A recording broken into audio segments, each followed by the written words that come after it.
I just lost it all. Okay. Let's try to find it all again. Thanks. Yeah. I'll remember my roles there in a second.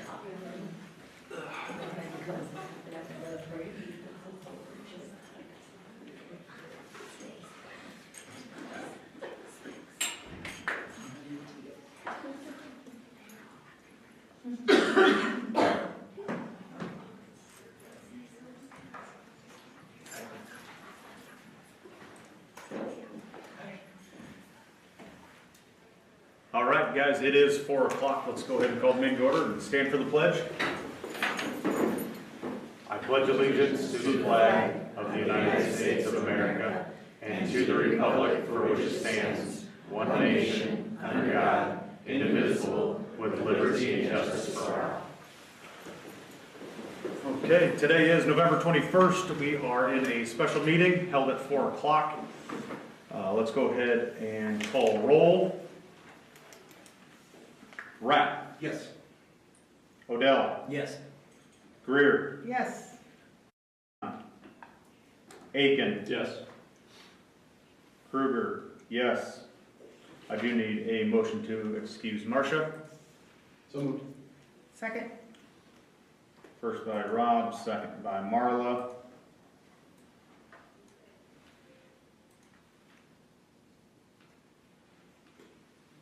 Aiken. Yes.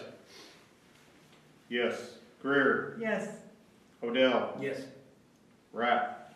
Yes, sorry. Very good. All right, a couple housekeeping items. We will jump right into the interviews.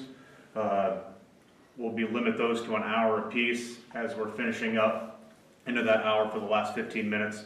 We'll give the candidates a heads up so that they can wrap up what they need to wrap up, so that we can be diligent of everybody's time, so that we can keep everything rolling in on schedule.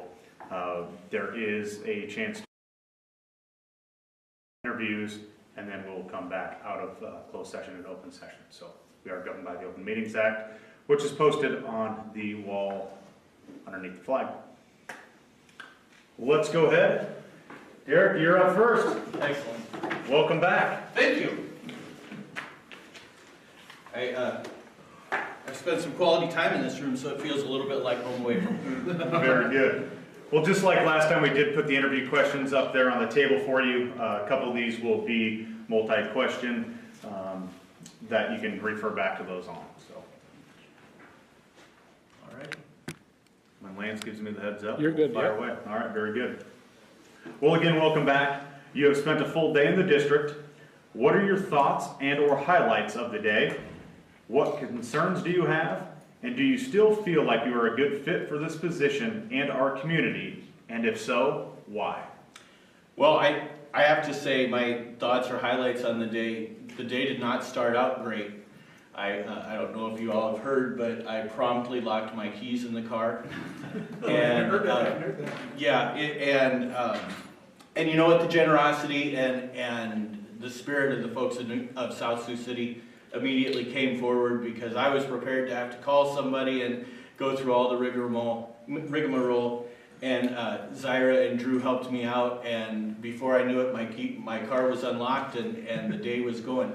You know what, I really enjoyed speaking to everybody. I think that might have been the highlight of the day, just getting an opportunity to meet all the people here. I walked away from that day legitimately saying I had a really good time. The passion that people have for here in South Sioux for their school and their community is amazing. I think the relationships that people want to develop with the school from the community, from the parents, is also very encouraging. You said, do you feel you're still a good fit for this position? I actually walked away feeling better, as though it was a better fit than I did even after our first meeting, which I felt like it was a good fit then. So I think, you know, as far as why, I'm really excited about the possibility of being here and helping things move into the future and taking the next steps to getting the district in a place that they want to be, and really to helping kids here from South Sioux move into the future successfully. Very good. Thank you. Question number 2, the close-knit community and quality of community life has made South Sioux City an attractive place to live. An increase in diverse populations and students with diverse needs will require South Sioux City to focus on culture, equity, and inclusion so all feel welcomed in our community and schools. Specifically, how do you, as superintendent, focus on culture, diversity, equity, and inclusion? I think the first part is having a conversation, or actually really having a lot of conversations. The first step to building the culture that is both inclusive and founded on equity is recognizing and speaking to all of the different groups, all of the different parts of the community that make up South Sioux City. You know, there's they talk about iron being brittle and steel being stronger and lighter. I think one of the opportunities we have is to craft a steel in South Sioux that is better than anything that's been founded before because of that diversity, because of that opportunity to reach out and take advantage of all the differences that exist. I think, so we start with the conversations. Beyond that, I think, you know, those elementary schools have a wonderful program that is the Empowering Families, though I think they're going to change that name. I think that they have done a good job of bringing families in, and that welcoming, that feeling of comfort in the schools is important, because if you're not comfortable, you don't go. As a parent, as a community member, if you don't feel welcomed, you don't visit the school. You don't be a part of the environment. I think like the next part then is finding out what the schools want or what the parents want and need from the school, what those different communities want and need, and then trying to figure out how to achieve those. I think partnering with groups like Unity in Action is a way that we can go forward by making sure that we're utilizing the different groups that already exist. We don't have to reinvent the wheel, we just have to use what's existing better. And so I think those are big steps that we can take, but by focusing on culture, diversity, equity, and inclusion, you know, we start to look at them not as something other, but as something just different. And you know, when we embrace those differences, we're stronger. When we recognize those differences and really embrace them, then we can be better than we have been in the past. Thank you. Number 3, what are your thoughts and or ideas on how to recruit and retain quality staff? This is, you know, if there was a magic bullet on this one, there'd be a lot of money to be made. But I think my personal thoughts are you start with having built a team that trusts one another, that knows that their professionalism is really counted upon to take steps forward. That for retention, that's a massive thing. Having that trust and knowing that they have trust in you as the superintendent, as the leaders of the school. I think when we're looking at trying to recruit, there's a couple things we can do. In the short term, we have to make sure that we're building a team that people want to be a part of. That means that they feel trusted, that our current staff can meet future potential staff, and they can talk about what's positive, what they enjoy, what's good. Because there are a limited number of folks out there who are getting teaching degrees, and in the short term, what we need to do is when we get them in the door, we need to make them want to be here. And we want to make sure that we've got the right people coming in so that when we interview, we've got an opportunity to get them here and stay here. In the longer term, one of the things that we can do, and what we've started in Norfolk, is the development of a teacher education program through our career academies. And now we work with Wayne State, and we could work with Northeast. It's just kind of, we started with Wayne, and that's where we are.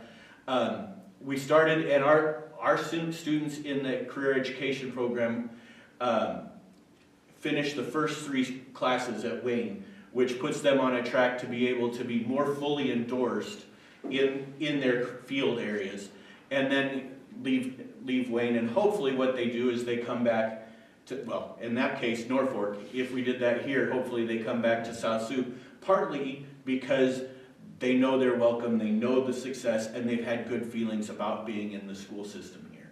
And that, that kind of goes back to the whole building a place where people want to be and creating that climate and that environment that both the students and teachers feel safe and supported in. Thank you. Addressing problematic staff behavior or performance can consume a lot of time and require attention to detail. Please discuss your experience in dealing with difficult or underperforming employees. What was the outcome? Have you implemented and administered plans of improvement for either discipline or performance purposes? How did you gauge improvement, and what did you do if you did or didn't see improvement? So I've had a couple instances where we've been in that jump immediately to mind. Performance, the first one would be the first one. When we realized that the teacher wasn't performing well and that really the teacher had lost the classroom, I went in and had a conversation, and we laid out the steps that need to be taken, but allowed the teacher to have the input on what needed to happen. So we talked about the problem, talked about the issues she was having in her classroom, and then said, okay, what do you think we can do? What do you think you can do to take the steps to improve that? And then we gave a quarter. We gave 9 weeks to make the improvements. We came back and we looked at the progress. And really it's about outcomes and it's about measurables in those cases. So we looked at 9 weeks later, we really didn't see the growth or improvement, and we talked about, this being a big deal. We talked about, our students needing to have teachers who are going to help them grow, who are going to be able to manage their classroom, who are going to be able to help all students learn. And after that first 9 weeks, it was my turn to provide recommendations and suggestions, and so that was another 9 weeks. After that next 9 weeks, we had a real serious conversation about what the next steps might be. That teacher ended up choosing to resign and go to another place rather than finish any potential steps that had to happen. And she's very happy where she's at. I think she's in a more comfortable environment. So it worked out really well for both of us. Performance-wise, there are times when you can have a good teacher that's not necessarily a great professional. And I did have an opportunity where I had to work with someone that was not being a great professional. And it was a very similar situation. We had a conversation about what was expected, about what needed to happen, except in that case it wasn't so much they had input and then I gave input.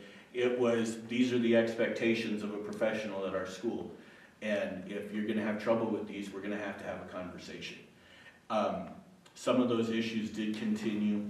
By the time we had a second conversation, the teacher had decided to leave.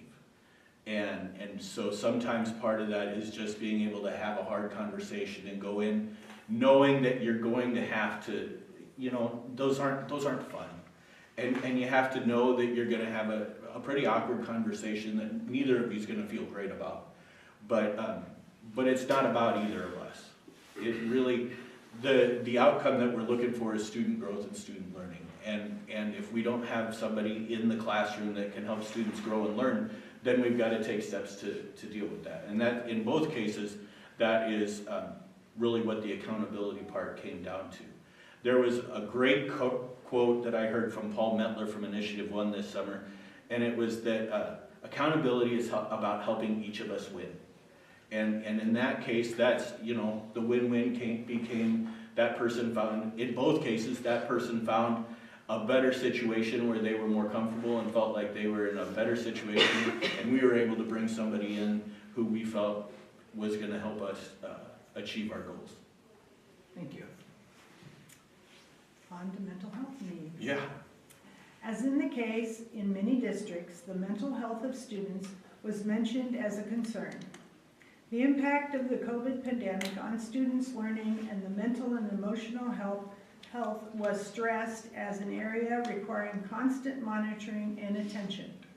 Additionally, the impact of social media on today's youth and stress caused by uncertainty in the world were concerning.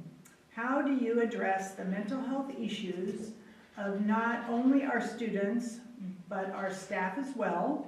And how do you monitor this? So I think mental health is a really it's a really challenging thing because it's become so stigmatized to speak about. It is getting easier to talk about, which makes it easier to address. But people are afraid, really, in a lot of cases, to talk about it. This summer, we started looking at things we could do to address our students and our staff's mental health in our high school.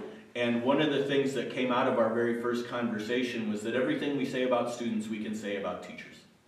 And that was kind of eye-opening to me, to realize that, yeah, we talk a lot about the impact that COVID had on our students, but we talk far less about the impact it had on our teachers.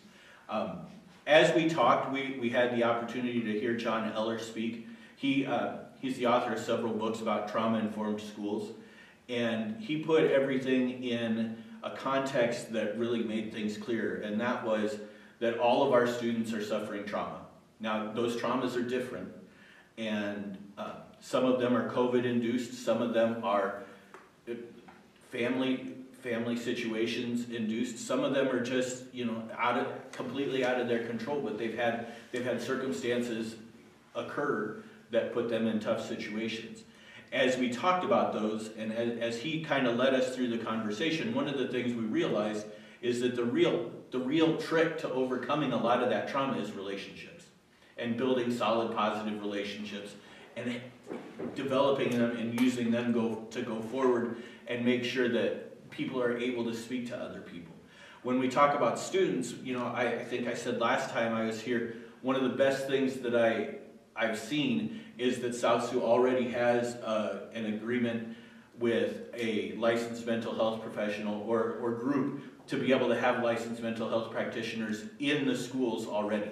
That's a big step because some students don't have access to ongoing mental health providers. Some need immediate help in emergent situations, and you want to be able to provide that. You don't want to have to be looking like, oh my goodness, we don't know what to do next. And so that's a big step. Developing those relationships, and specifically, purposefully developing relationships with students to help understand whether some of the difficulties that are happening in classrooms are developed because of will issues or skill issues is the next thing that we've worked on. And so as we go forward, what we're trying to do is ensure that we've got the relationships to make sure that if there are issues, whether they're behavior or academic, we've got groundwork built so that we can take steps forward to improve those. With teachers, it comes back to relationships as well. Not just relationships with their principals and the administration, but with themselves and with students. I think one of the things that education has always struggled with is silos. And we talk about it generally in terms of curriculum, but when you walk through a school, you see a lot of closed doors. You see a lot of teachers who have spent most of the time talking to people significantly younger than them for most of the day. And it's important to build that time, and it's important to build ways for those staff members to connect with one another.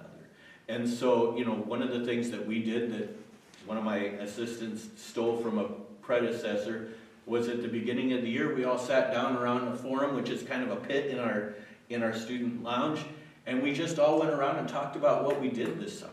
And we had staff members get married, we had people have babies, we had people go to Mexico, we had people go to Ireland, and everybody got to share those summer experiences. We're going to do the same thing when we come back in winter, is have an opportunity to talk about what's going on, have that opportunity to connect.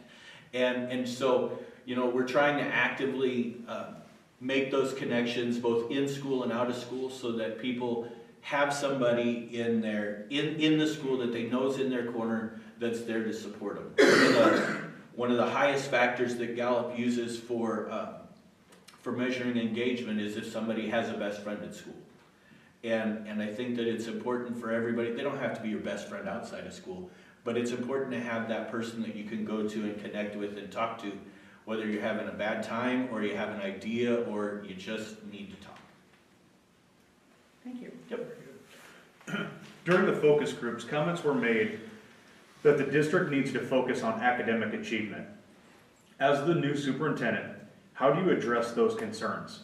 What data or research would you use to analyze the situation and guide your work? How will you measure and monitor growth in this area? One of the things that I think growth is important. Growth toward a target is maybe even more important. And when we talk about where our students need to grow, I think the first place we need to talk about is toward grade level. And when I look at data, that's one of the biggest concerns people had in the focus groups across the board, was that students weren't being prepared for the next grade or college and career. And when we talk about that, what we need to do is have a realistic conversation about where our kids are, because that's the first part, and then take the steps in and put plans into place to get them to grade level and beyond if we can. One of the things that I think gets forgotten is that people like to talk about fidelity. And I think fidelity is important, but what you're working toward fidelity to is the most important thing. And I think that if we really take a look at it, what we need to show fidelity to is our students and their growth. And so what we do is we look at what we've got in place, we keep what's good, we get rid of what's bad, and we move forward. We find the instructional practices that we need that are going to help our students learn better, read better, do math better, be able to write better, so that they're able to read, write, and critically think on par with anybody. You know, some of the schools that have shown the most growth are inner city schools, partly because they didn't say our kids are below grade level, because they said this is what the goal is, this is grade level, we're going to teach our kids to get there. And I think that is, in my experience, the best thing we can do. We set that goal and then we teach them to get there, rather than just saying these kids are below grade level or these are where these kids are at. Now, as far as measuring progress, I think that what we've got is we've got good tools in the state, both with the MAP testing that happens in the spring and the ACT testing that happens in the spring. We can proctor those tests in the fall, both the pre-ACT and the MAP tests, and we use those as baselines. Then the data that we get, we use that to take two steps. One, we start to intervene with those students immediately. We start to build a plan to intervene with those students immediately so that we can see growth in their specific weaknesses over the course of the year. The other side of the coin is we use that data to make curricular changes so that we make sure we're not having these problems consistently. So we make changes to the curriculum, make changes to what's being taught to address those on a long-term basis, but also we don't sacrifice the kids who just took the test. We say, these kids need to grow in X, Y, Z, and we start to make the changes. We did that in Shickley. We looked at the reading scores, and we realized that top-down, K-12, we had issues with identifying the main point and details. And so we started to make that an emphasis on what we were doing in our classrooms, not just the English classrooms and not just in reading, but across the board in all of our classrooms, so that we are addressing the big picture needs and the individual needs. I think, how do you monitor this? You don't over-test.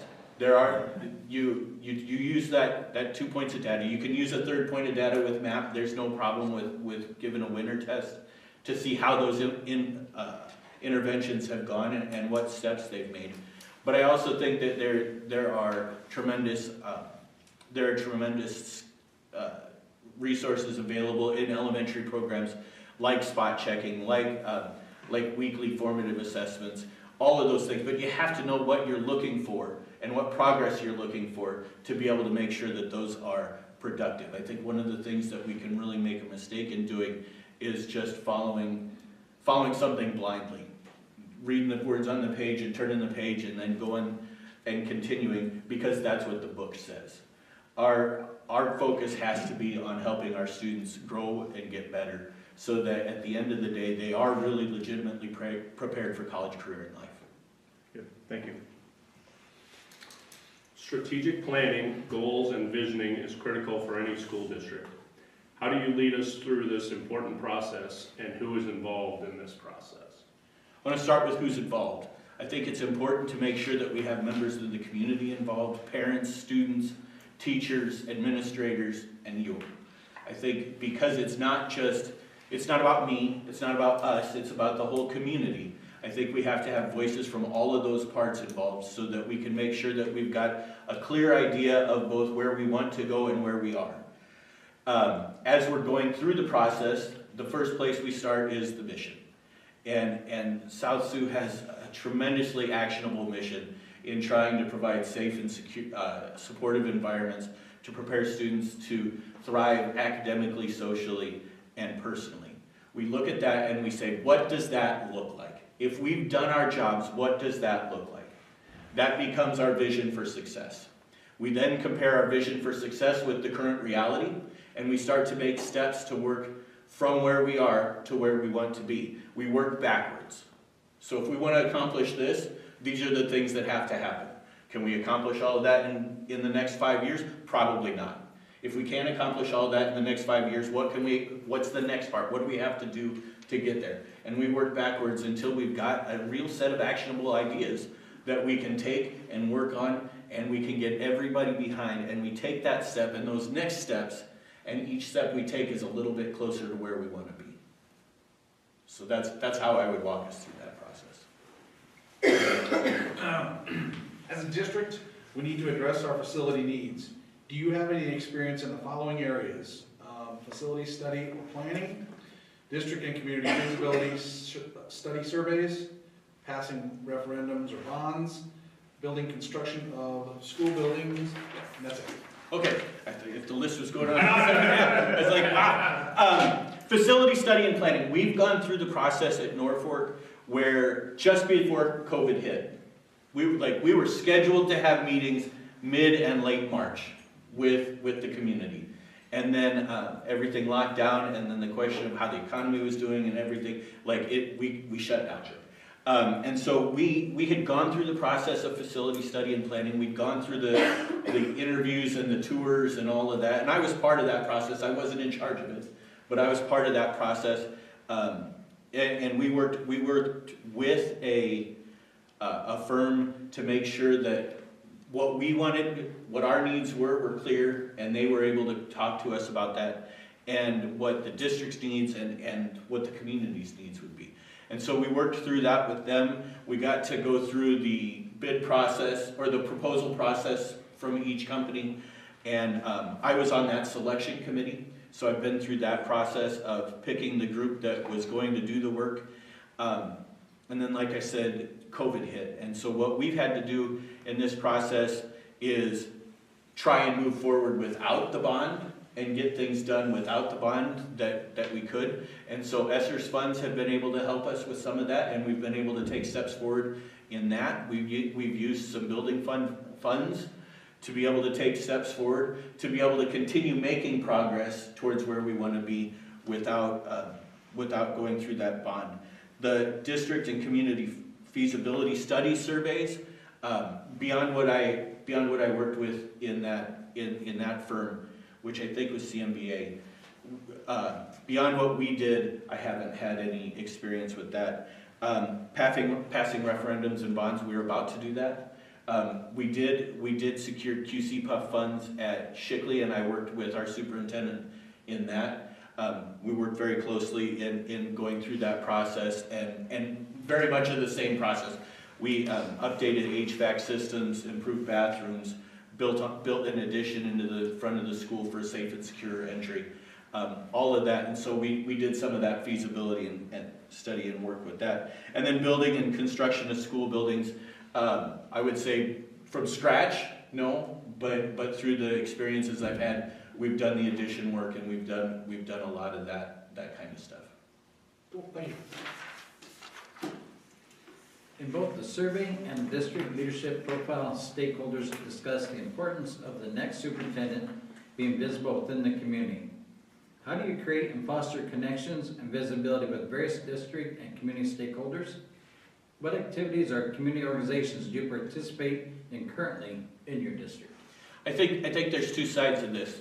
First, it's being at school events and being present at those events, and not just the sporting events, but at the music events, at the elementary events, being there so that family members can be comfortable seeing you, can get used to seeing you so that they feel comfortable talking to you. And so being present in that. On the flip side, you need to be present in the community, being present at community events, at social events, things like that, so that people see you as a person, not just the person in the office. what activities or community organizations do you participate currently in your district? I am a parent facilitator of the Norfolk Area Pride Group, which is an LGBTQ organization. I am part of the Norfolk Area Workforce Development Committee. I'm part of the Norfolk Area Athletic Council, which does facility planning and exploring. We work with the city to talk about where we might move forward. I'm part of the Northeast Community College's NCAP program, which is part of the guiding coalition that works with Northeast to develop programs for Fridays at Northeast, which are career academy classes, but also other programs to make sure that Northeast is working with its high school partners to provide the best opportunities for all the students. South Sioux takes a good advantage of several of those right now through the local campus. I think we can look to expand on that some as we move into the future. Those are the big things I'm in currently. In the past, I've been a part of the Chamber of Commerce. I think that's something that I would probably look to be a part of.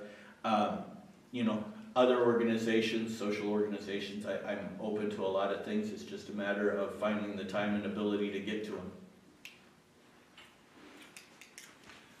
With some parents having a language barrier and others have conflicting work schedules, how do you get more parents engaged, involved in the school district and their children's school?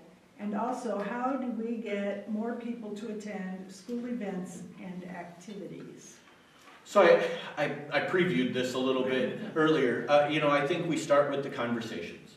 And sometimes those conversations have to be where they are, when they are there. And so we have to find ways to have conversations with all members of the community. For those that have language barriers, it might be a little harder. It might need to be conversations with students involved so that the conversations can be translated effectively. And you just have to trust students to make sure they're saying the right words when it's important in time. But you start with the conversations, and then you invite them into school not for events, not for big programs that are potentially high stress, but for little easy things like when they drop off, being able to say hi, being able to take the kids to the classroom at the beginning of the year, things like that. Then, engaging in those conversations and helping other groups like Unity in Action, helping them bring in people so that we can have that partnership feeling. Because really it's about a level of comfort and them being comfort when they come into the school, because when they're not comfortable, like I said, they don't come. And so I think that would be the place that we start. And then, in general, just bringing more people into the school events and activities. I think a big part of it is letting people know and celebrating what's going on. Celebrate the small wins. Celebrate the small successes, because people want to be involved with successful things. People, when there's excitement around something, people get involved. They want to know what's going on. And so we build that excitement by talking about it in the community.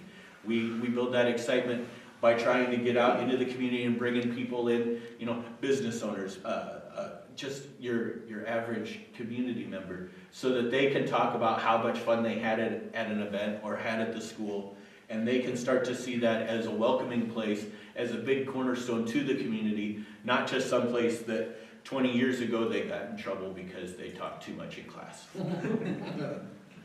Which never happened to me. Very good.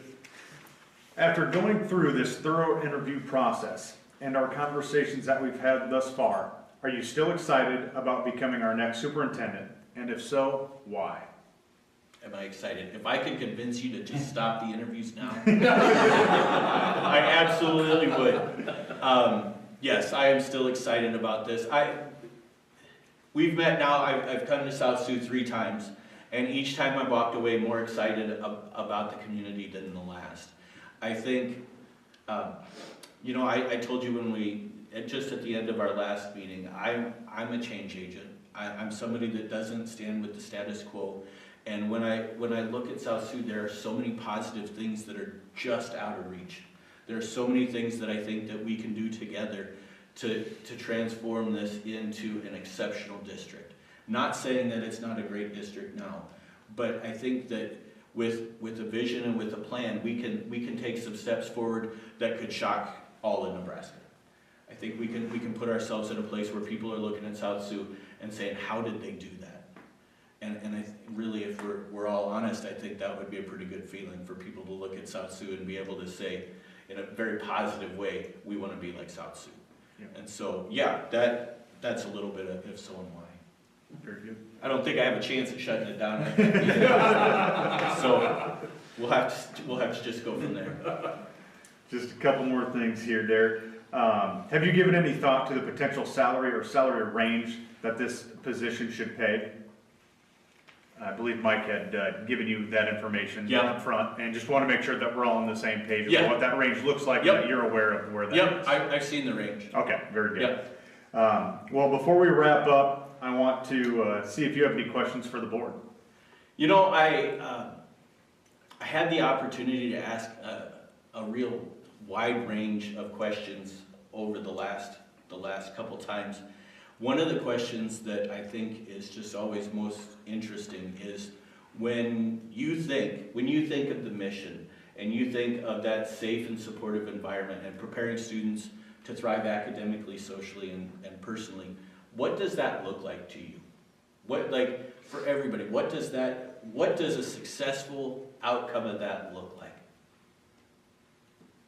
You don't have to go first, you're just where I stopped. You want to start, Kevin? Sure. Let's go around. Probably more leaning towards what we have to do to get there is we need our community more involved.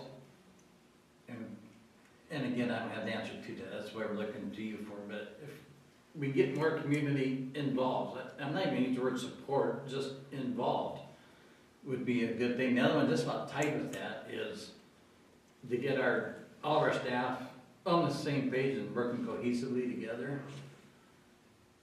To me, that's our two biggest hurdles we have to overcome to get there. I think when we get those two things handled, that vision isn't even a possibility. All right.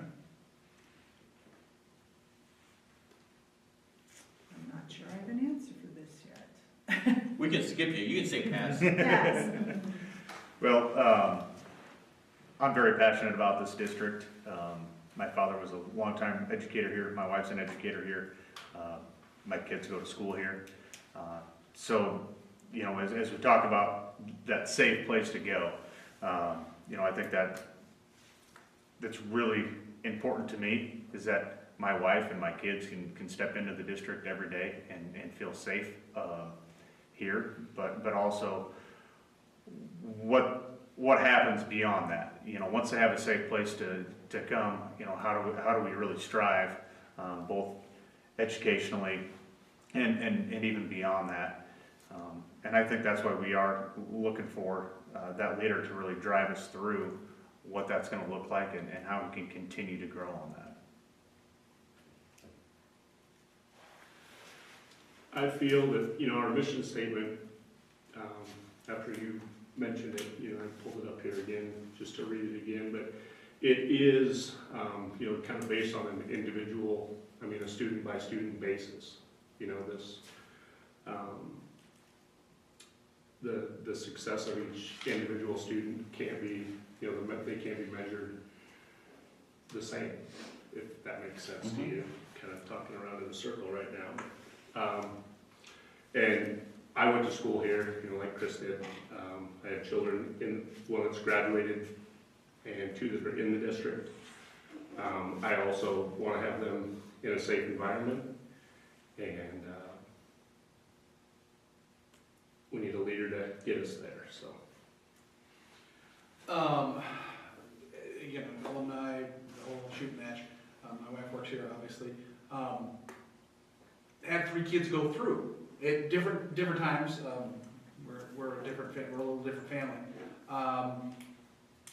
All three kids have said that they weren't prepared when they got out of school to go to college. They weren't, you know, it's an eye-opening experience when they walk into the lecture hall the first time. And I think we need to have an eye on that, but also have an eye on, we've stressed, you gotta go to college, you gotta go to college, you gotta go to college, and now we don't have any plumbers, and we don't have any welders.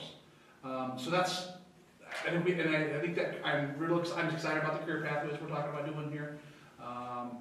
And that's the one thing, and the safety issue is huge, obviously. We don't want to be on the news. We don't want to be on the national news by any means. But we need to bring all these people back into the fold too. I think if we didn't have a problem, these ladies and gentlemen would not be sitting there. There's obviously a schism. So I think there's some self-inflicted wounds. I've said that publicly in meetings, so I'm not telling tales out of school. But I think that relationship can be better. If you build that relationship better, I think it's better for the kids, students, I should say. I do the same thing. So, but that's my 2 cents. I think, having worked in the district for 37 years and helped guide and mentor many students through this, of course, a safe school is paramount. But after that, we need to have it so when children or students come out of our facilities, they have something to work for in the future. That they're not just sitting at home saying, golly, I don't know what I want to do with my life. I think that's key. We are working towards that, and I think we clearly need to keep working for that. At the same time, I also feel like we need to get our teachers a little happier in this district. Right now, I think they're extremely stressed. I think we need to work on that, and that will take time. And everybody's going to have patience, I think, to get all the issues worked with. All right. You got a magic bullet for us? Magic power? If I said yes. We wouldn't have a safe school then if we didn't say yes. No, I walked in with it, yeah. Yeah, so that's the big question I have.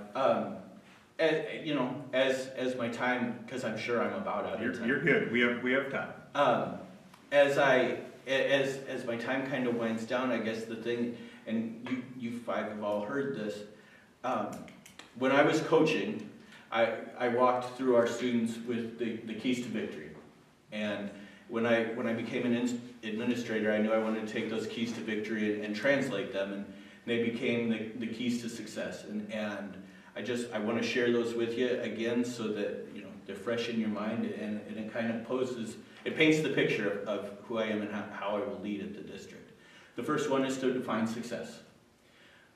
You don't know where you're going if you haven't got an idea of what success is. The second one is to have a plan but be flexible. Backwards planning and being mission driven is the key to that, I think. And yet you have to be flexible. You can't rigidly stick to the plan. You have to keep the eye on the ultimate prize and the ultimate goal and work towards that. Sometimes you have to change your plans. Sometimes you have to run a different offense. After that, the next part is to have faith in your people, your plans, and your preparation. Sometimes that gets hard. Sometimes people do things that we don't always like, and sometimes people do things differently than we would have done. But the outcome is the real important part. It's not what we would have done, but it's how we would have gotten there. The fourth one is to be a leader and champion of people, ideas, and plans. And I think that is, as superintendent, one of the biggest things that we can do. We can be a champion of our people, both our students, our teachers, everyone in the district, of the community, and be there to be the face of this step forward into a brighter future. And then finally, the last thing I said to my players and I say to my teachers all the time is to work hard and have fun. This job is incredibly stressful. You're asked to do an awful lot of things. Students come to school and they spend roughly 45 to 48 minutes. If you're in a regular period day, if you're in a block schedule, about an hour and a half or a little bit more, doing something that's not connected to any other part of the day. And if you spend your days being spent and completely changing directions every hour and a half, you know that that's a really difficult thing mentally to take care of. And so if you can't have a little bit of fun in that, it gets to be a real downer and it pulls you down into a tough place. So, having said all of that, I would say I'm just very excited at the opportunity to, to create that safe and supportive place where we can help kids be ready for their college career and life by preparing them. Let's take that away. Very good. We'll go from there. Well, Derek, I want to really thank you you've invested a lot of time in this process. It is a thorough process, and so you taking your time to get us everything that we've asked you for, spending your time in the district and your day in the district, prior interview, and then taking the time out of your day tonight to answer these final questions. So really want to thank you on behalf of the board, the school, and the community for the time that you've put into this. So with that, we'll let you go, and Mike with HYA will reach out All right. as we narrow down on this process. All right. Thank you all. Very good. Thank Thank you. you. Thank you. Appreciate it. Thank you. Safe travel. Thank you. Thank you. Thank you. Thank you. Thank you, sir. Appreciate it.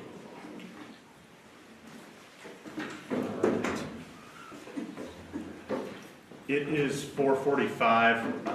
We will probably stay a little bit ahead of schedule. Our next interview is at 5:15. We don't want to get too far ahead, so let's go ahead and take a 15-minute recess, and we'll see if the next candidate can start at 5 o'clock again. I just don't want to jump into the next one. By the time we get to the fourth, we'll get too far ahead. So let's take a 15-minute recess and be back here at 5 o'clock, please.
ahead and get started.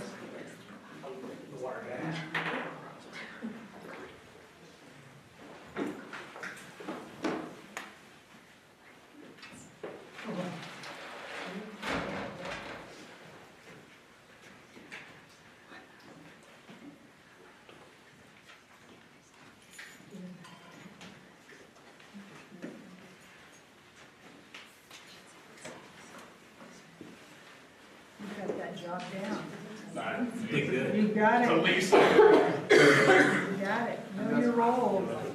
I am. Standing ordinance. There's yours. Yeah, bottle's full. I know. Yep. Some of you are ready.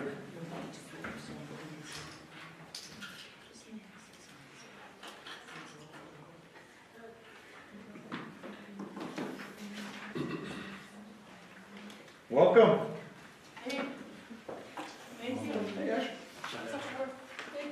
All right, next candidate is Miss Odell, Assistant Superintendent of South Sioux City. Everybody ready? Ready? Very good. Well, welcome back. Thank you. Obviously, your day in the district was a little bit different than some of the other candidates as you're here on a daily basis. But after that designated day in the district, Ashley, what were your thoughts and or highlights of the day? And what concerns do you have? Do you still feel like you're a good fit for this position and our community? And if so, why? Sure. My day in the district obviously is a little bit different. I haven't spent very many days out of the district. And so some really good highlights. It's fun to see the elementary schools that I grew up in. We did make special note to stop in a few of the classrooms that I have taken classes in, so that was fun. Do I still feel like I'm a good fit? Yeah, absolutely. The classrooms, the schools, the people, the kids, the teachers, the principals, they're the reasons why I'm here in the first place. And so having the opportunity to see all that in action was really rewarding, and it did nothing but affirm my decision to be in the room tonight. Very good. Thank you. Next question is from me. The close-knit community and quality of community life has made South Sioux City an attractive place to live. An increase in diverse populations and students with diverse needs will require South Sioux City to focus on culture, equity, and inclusion so all feel welcomed in our schools and community. Specifically, how do you, as superintendent, focus on culture, diversity, equity, and inclusion? Sure, it's the most unique thing about our district. I think it's also what makes us great. It's why I live here. It's why I want to give my own children that education and to be in that environment. Diversity, I think, is the strongest thing that South Sioux City Community Schools has going for it. And it also presents some unique challenges. When we talk about EL, we talk about language barrier and communication. And so as a superintendent, I think it's super important that we're involved with groups like Unity in Action, and that we have to get the voice of our students. We have to hear the voice of our parents. As high school principal, we developed, that's because we had really, really good people to work with. But we developed the IDEA Alliance. And so that was we got it going, and now it's student-led, which is where that power should lie. And that group focuses on the diverse population of students in the high school. How are we reacting to those needs? What can we do to celebrate every culture that's in our schools? I believe the number is 36 countries are represented by students in our school district. And while that presents obviously some unique challenges, that's an amazing statistic when you talk about the things that we're able to accomplish with the great staff and principals are a very big part of that. So again, I think the need for good communication with groups like Unity in Action, I think that there's plenty of room to get some things on the schedule, quarterly meetings, making sure that we're in touch with our local groups, making sure that there aren't issues that arise. I think the best model for this kind of thing is to let the voices be heard. What do you need from us? What can we do to make school more engaging for our community? And so I think that those are some structures that we could put in place. But it was a powerful thing when we did it at the high school and heard the voices of our students. We're a lot more alike than we are different. Thank you. Staff question. What are your thoughts and or ideas on how to recruit and retain quality staff? Super important need right now from, certainly a focus that we've had for a while now at district office. We have to make sure our people feel valued, first of all. It's super important that, that staff feel heard, staff feel valued. So having that open door that your superintendent, your superintendent's listening, having the open conversations while they might not always, we might not always agree on everything or not every decision that I will make in any role that I have will be perfect. But there should be a why behind it. So I think communicating the why really helps people understand at least where you're coming from. That a lot, like the open communication will really, I think, can help people feel more comfortable and feel like they're valued in a place. So keeping staff, obviously we got to keep wages competitive. I like the direction that we're going. I think obviously Erin manages that so that we're able to ensure that our teachers feel valued with money also, that's part of it. Recruiting is something that we've talked about a lot. We have good partnerships with the colleges around us. We're getting into USD, we're getting into Morningside, we're getting into Briarcliff, we're getting into Wayne, attending all of their recruiting events. It is difficult because those numbers are shrinking also. And so that's a reality that we're going to have. We have to make the profession, which is a very demanding and highly rewarding profession, we have to make it one that our own students see value in, that our own students see that they want to come back and contribute the way that the teachers have done for them. And so we look at our rising kids. I'm a strong believer in grow your own. And so I think as many as we can have come back to us, but really the thing about retaining your staff is treating them well. Thank you. Mm-hmm. Addressing problematic staff behavior or performance can consume a lot of time and require attention to detail. Please discuss your experience with dealing with difficult or underperforming employees. What was the outcome? Have you implemented and administered plans of improvements for either discipline or performance purposes? How did you gauge improvement, and what did you do if you did or didn't see improvement? Okay. Yeah, I've had several roles in which I've had the opportunity, or sometimes it ends up being a negative situation where you do have to put somebody on a plan. Really, I can tell you very, very honestly that any plan of improvement that I've implemented, and I've done with teachers, I've done with administrators, both.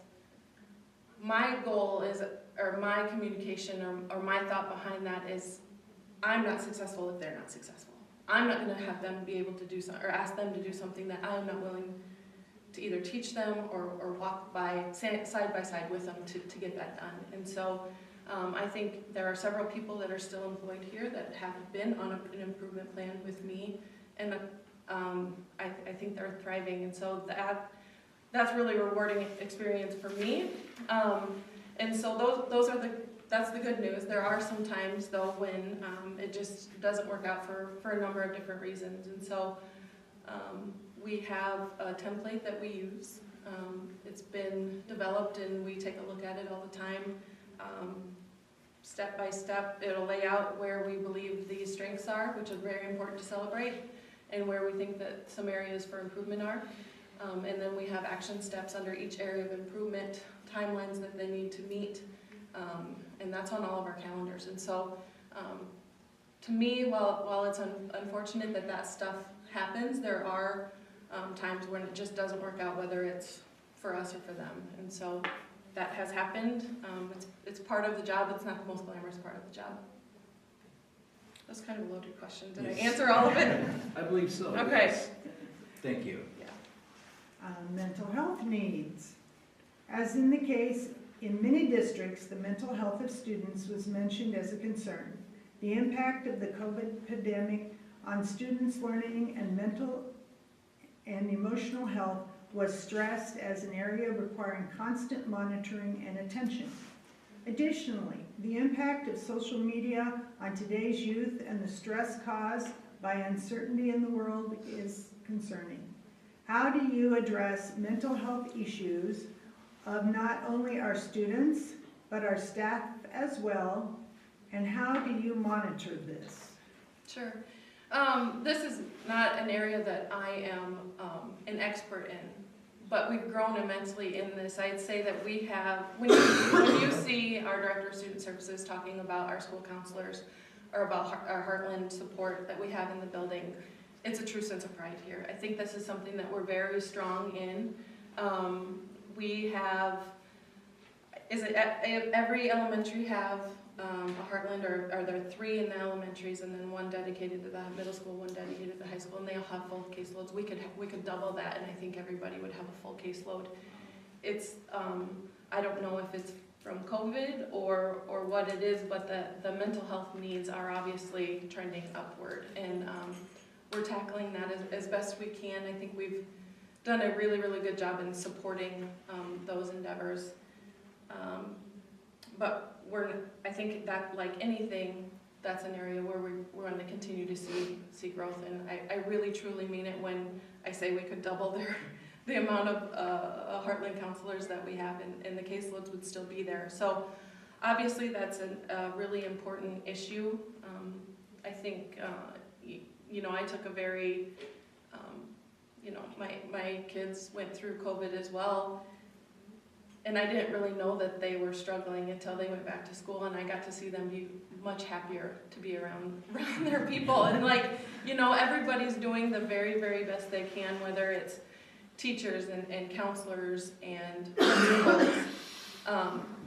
But it's an issue, and if you don't know what you're looking for right away, that can really be kind of a struggle for people. So again, I think it certainly isn't my area of expertise, but I know we have a great Director of Student Services, and I think our school counseling team is second to none anywhere, and they all do a very, very good job with that. There's a second part to that question. Our staff, that's the other thing, is teaching is harder this year than it was last year. It's harder last year than it was the year before. I don't know that trend is going to change anytime soon.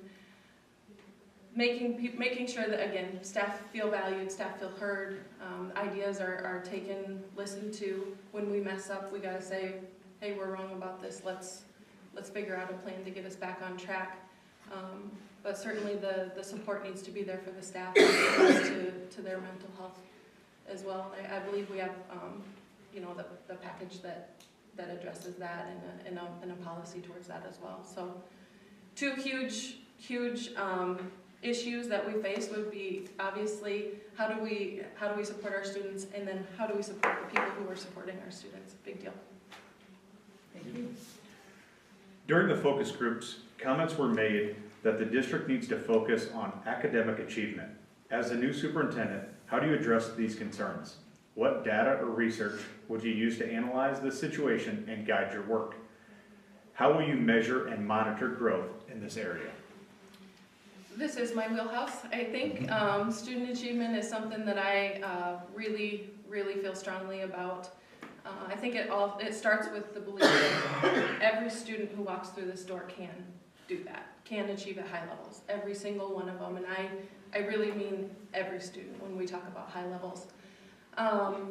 It all has to start with a clear vision and a clear goal. I think that when it comes to AQuest classifications, I think that we should set a goal that every school in our district have a great classification. Right now we have 1 that does, and several in the good category, and some that are needs improvement. So I think starting with a goal, what that looks like, we can break that down by each of the AQuest tenants that are there.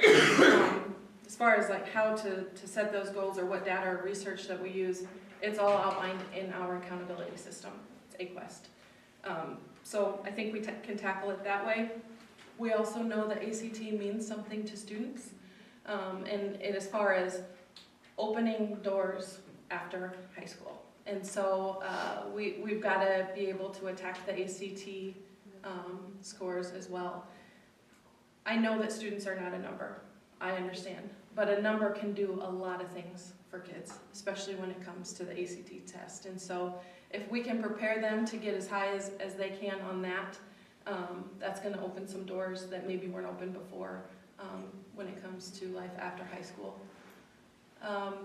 MAP scores are something that everybody's familiar with. I'm committed to those, and I'm committed to keeping them regardless of what the state does when it comes to NSCAS or whether they're changing that or not, I don't know. And we don't have control over that, but we do have control over the trend lines that we've seen over the past, I don't know how long we've been using MAP, at least 10, 15 years at least. And so I think it's important to have a constant data piece that we're monitoring so that we can see, okay, 2020, we took a dip. Well, we know what happened in 2020. But we also implemented a few new things, and we got to monitor that stuff done to make sure that we know if it's giving our students the best chance of success. Very good, thank you. Mm-hmm. Next question is, strategic planning, goals, and visioning is critical for any school district. How do you lead us through this important process, and who's involved in this process? Sure. I think strategic planning starts at the board level. I really do. I think that's where we'll obviously embark on that, and no matter what capacity I'm in the next few months. We need a new strategic plan, and I think that's on the agenda. I think you want your superintendent to be able to facilitate those conversations, but really, you guys are here as a representation of the community, and that's where we also need that voice. What do we want our strategic plan to look like when it comes to facilities, when it comes to student achievement, when it comes to community engagement? What does that look like? I think there are several companies that do this for a living, and that's really where I feel more comfortable in letting some facilitation happen. The initiative one that I talked about in my previous interview, that could potentially create some ties between a strategic plan and our leadership training. Steel Dynamics is another group. They are the ones who are leading us in our Career Academy implementation at the high school. They also do strategic planning. That's where, again, you can draw some parallels there with, they know what they're doing on the side of implementing career academies. How can we leverage our strategic plan to make sure that everybody's voice feels heard? And then sticking to it. Again, I talked about this in our last interview, my last interview with you, but creating focus is sometimes, it's a struggle. We've had a lot of things go on. We've had a lot of change in the past few years. So it's been difficult to maintain focus on what we think is important, because there's been a lot of stuff that's been really important. I like what Grand Island does and how they attach every board agenda item to their strategic plan. Somehow it's labeled that this addresses this part of the strategic plan. So I think that can help us maintain focus. I can see a strong reason for us to do that with all of our administrative meetings. Where are we spending our time, and how focused is it? So that would be, I would recommend that we use somebody who does this for a living. They're experts in it. Thank you. Mm-hmm. As a district, we need to address our facility needs. Do you have any experience in the following areas? Facility studies and/or planning, district or community feasibility studies or surveys, passing referendums or bonds, building or construction of school buildings. Sure. I've never built a school. But facility study or planning, I've been here for 15 years. I was part of the last facility study that we've done. And I think, I was a high school administrator at that time, played a big role in that facility study. So yes, I've been involved in that. I think we're in a different time now. Covington's about to turn 100 years old. Lewis and Clark is another school, and Answet, both, you know, sister buildings. And so we have obviously some more urgent needs now than we did the 2017, 2014, when that last facility plan was made. I've been involved in the conversations with BCDM in Omaha.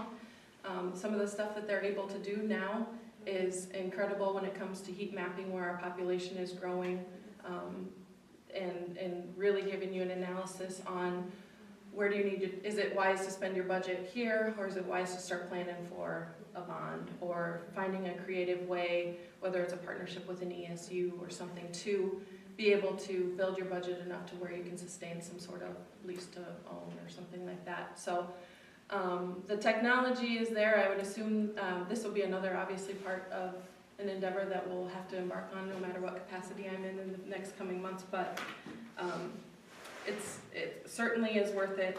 This will help drive that strategic plan. This will help drive that vision for, you know, we got to give Erin a direction on where she's putting things, right? So the district community feasibility study surveys, yes, I've been a part of those. That's kind of goes in with that planning. We talked a lot about our relationship with the city. It was good to have that time with them. My day was last Wednesday, I believe. The transparent communication between city and school, that partnership, it needs to grow, and it needs to be very, very solid, because we have to have a real understanding of the impact of our decisions on each other. They need to know what we're planning. We need to know what they're planning, and how are we going to get there and make it work for each other. That has to exist. And so we have good people in place for that also. Passing referendums or bonds, I don't know that that's my, I have not been in that role, obviously, but certainly understand the legalities around that, and they're very, very complex. Understand the need to obviously work with our law partners at Perry, and you saw in the survey that our director of business is quite well respected, and not only here around the state. So obviously this would be a time where a superintendent would want to lean on her and leverage her talents. And then the building and construction of school buildings have been involved in the bidding process and all of that. Again, that is something that is very large and complex, and you need a good team of people around you when you're trying to take on something like that. So again, I think all of this starts with vision for what we want to be, and it's not just what do we want to be in 5 years, we got to plan 20 years out, right? So that's where I'm at with those. In both the survey and district leadership profile, stakeholders discuss the importance of the next superintendent being visible within the community. How do you create and foster connections and visibility with the various district and community stakeholders? What activities or community organizations do you participate currently in your district? This one is an area of strength of mine, and I think that it has nothing to do with logistics and luck, with me being an internal candidate and a lifelong resident of South Sioux City. When I think of like the proudest things, it really, for me, becomes like that Cardinal way. Being a Cardinal, having my kids be Cardinals, being at activities, seeing whether it's fine arts or the music's in the bands or the sports side of things. It's important that that parents know that you're connected to that. It's important that your community knows you're connected to that. And we are. This is home for us. This is where we want to be. This is where we want to raise our kids. And so far, they're really, it's been fun to see. There's nothing that makes me happier than seeing my kids in a red and white basketball uniform. It's probably, it's just, I feel connected to the community. They do too, and we have a really good one to be proud of. Thank you. Yes, when it comes, I'm sorry, activities and organizations that I belong to, obviously I coach our, my 5th grade daughter's basketball team, my 6th grade son's basketball team. That's kind of turned into part-time right now, but just joined the Optimist group in South Sioux, and then I'm also a board member on the Growing Community Connections Board, so which is incredible, by the way. With some parents having a language barrier and others having conflicting work schedules, how do you get more parents engaged, involved in the school district and their children's school? And also, how do we get more people to attend school events and activities? Sure. I think that's really part about feeling connected and feeling comfortable. The best thing that we can do is listen to what the needs are. I think that we've made a lot of headway at the high school when we created that IDEA Alliance group. Again, we all want the same thing. We want our students to be successful. We want to open doors for students in life after high school. Parents want the same thing for them. And so we also know how important the parent and community or parent engagement is for our students, and it is a struggle. It's a bigger struggle here than it is somewhere in a less diverse community. But that shouldn't be an excuse, right? We've got to reach out, we've got to have voices be heard, and really I think that's going to start with our students, and they have to, I see what we were able to accomplish at the high school in a very short amount of time. That way, now we bring the students in, we bring the parents in.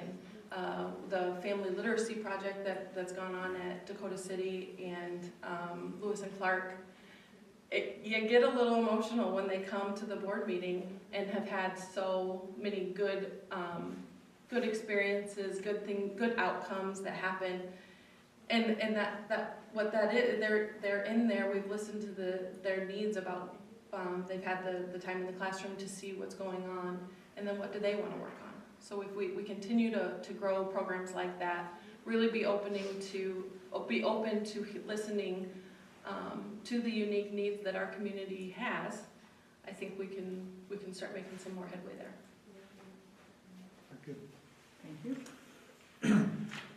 All right, as we wrap it up, I've got a couple more questions for you, Ashley, and then we'll have time for you to ask us any questions as the board, and then also any last comments from you. So one of the last questions is, after going through this thorough interview process and our conversations that we've had thus far, are you still excited about becoming our next superintendent? And if so, why? Yeah, I am. I think, like I said earlier, it's hard for me to kind of talk about this. This place means something to us. This is home for us. The best things in my life have been a result of the schools, whether that's personal, whether it's professional.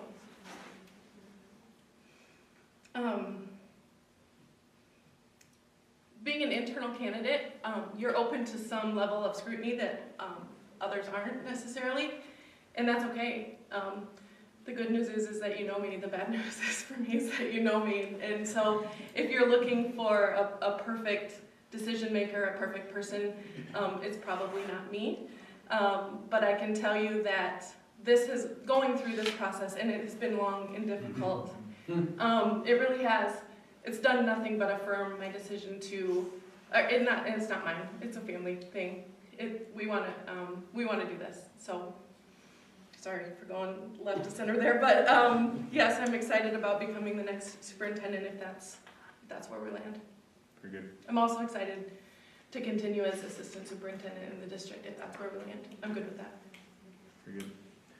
Thank you for that. Mm-hmm. We don't need to get into the weeds on this, but I just want to verify that you and Mike with HYA have discussed the potential salary, or at least salary range, that this position would pay.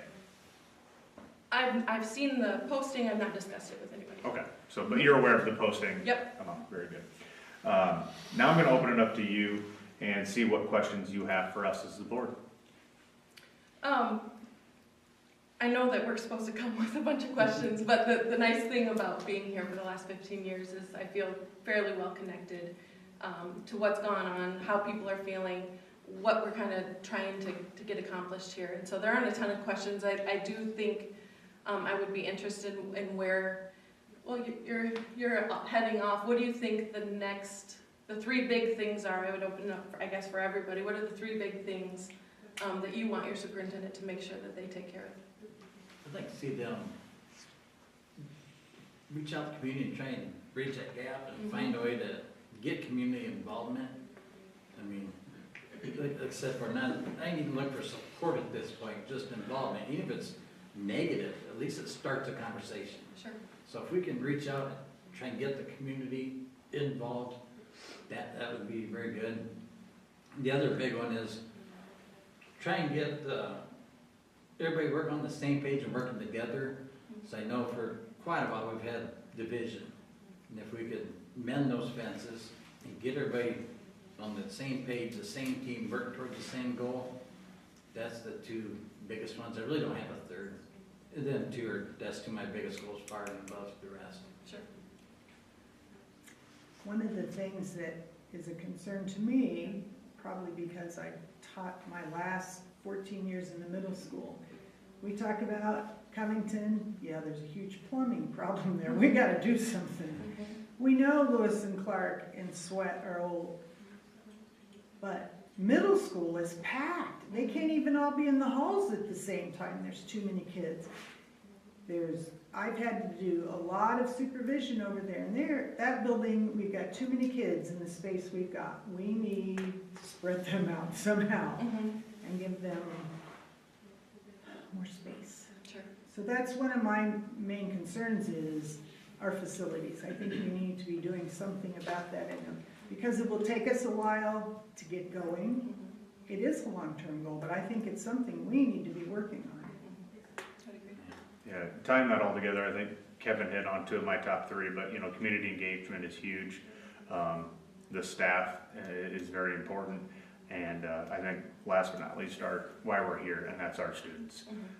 But you talk about the facilities and everything else, that all ties into all of those. Community engagement, the staff, and the students. The facilities and everything else we do funnels around those three.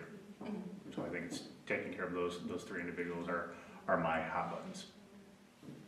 As we go down the line, the answers are getting. It's making it unique now. But I was, with Kevin, with the community involvement, there is we need to get the community more involved with our school district. There's a big disconnect, not only with what's going on in the schools, but, what the schools look like. The facilities, the football field we just did, that was a great improvement. A lot of people didn't realize that track you couldn't run on it anymore. They don't realize that. So if we can get better community involvement, not only at that level, but going forward with the Career Academy, getting some businesses involved, helping getting kids placed in positions, around the community, that'll help. But then, my number one was the facility study, and that's been an issue for years, and that kind of ties in with the community involvement and students will benefit from all that. Sure. There you go, Ralph. Yeah, okay, I'm yeah, and you're right, that's the same thing, I echo all those thoughts. Again, mending the fences, again, I mentioned this for the last candidate, I think we've had some self-inflicted wounds that we need to mend. Like I said, these guys and gals would not be sitting back there if we didn't. And then also, very excited about the career pathways concept. We need to get our kids, our students, if they don't choose to go to college, they need to be ready to go out and be in the workforce. That's something that, again, wasn't just South Sioux, it was everybody. You gotta go. Some people don't need to go to college. They need to have a plan. They need to have a plan. We can't just have them out there doing nothing. So we need to get them more prepared, so they're ready for that next step. Whether that next step is college, next step is career, and that's going to take the community involvement, and that's going to be a tough nut to crack, but that's going to be something that really is something we need to work on. And then obviously, I don't need to go to facilities. We could go on with that all day. So, but those would be my issues. So I think some themes that I heard would be obviously the facility plan. What are we doing? and then relationships, whether it's with our community, whether it's with our own staff. I think if you would ask the people that I work with most closely on a day-to-day basis, or probably any staff member at the high school, since that's where I've spent most of my time, I think they would tell you that I'm a vision person. I like to see I think that we're always growing, and that drives some people nuts, right? Like, I had Dave Clausen always telling me, you need to just relax for a minute, you need to slow down, which is good. You gotta surround yourself with people that like that. So the vision piece is something that I really, really enjoy, and I love the plan. I love the continual growth piece in that. And then I think probably my biggest strength would be the relationship piece. I'll tell you that no group cares more about kids than the other group. No group is any more or less talented than any other group. We all want the same things, we really do, and we're all very, very, they are, I don't know about me, but they're very talented and smart people. And so finding that is going to come down to being able to build upon the relationships that exist, but they have to have somebody who knows that's caring, that cares about it, that cares about the future of this in order to make that go. And so super grateful for Todd and the job that he's done in leading us also. Do you want to say that? Very good. Mm-hmm. Any other final comments? No, I certainly don't envy the seat that you guys are in. I've been there. It's not, that seat gets hotter as this one gets cooler, so that's good news. But yeah, I think if I want to leave you with anything, it's just that, just to say that it's great that we have people in the room. It's great that, community engagement or parent engagement is sometimes we look at like, oh, they're not coming. But I do think that there's a lot of trust that's currently happening. And so they know that we have the best interests in mind. Now, that's not an excuse. We want more, and we need to continue to reach out and figure out how to get more of it. But I also think that there's a lot of good to celebrate that goes on every day, and I'm super proud to be part of that at any level. Very good. Well, we want to all thank you on behalf of the board, the community, and the staff. But we really appreciate you putting the time and effort into this. It is a grueling process. So, thank you for your time and energy and everything you put into this. And as we wrap everything up and narrow down our decision, Mike Ritchie with HYA will be in touch. Sure. Very good. Sounds Thank good. you, Thank you, guys. Thank you. Thanks, Ash. Thank you.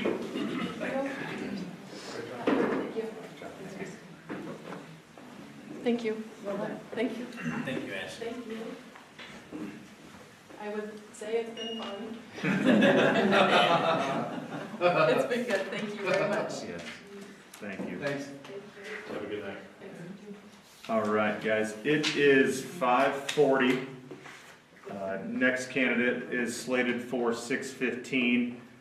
Just like with Ashley, if we can get this started a little bit sooner, we will. But we also need to make sure that the next candidate is here and is ready. We don't want to get too far ahead. So let's go ahead and take a 30-minute recess. So we'll be back at 6:10.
Thank you.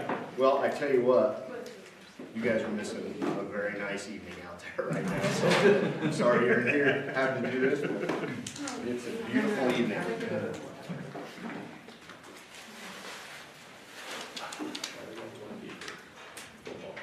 Very good, guys. It is 6 o'clock, so we'll go ahead and reconvene. Next candidate will be Jason Alexander from Beatrice Public Schools, where he serves as superintendent.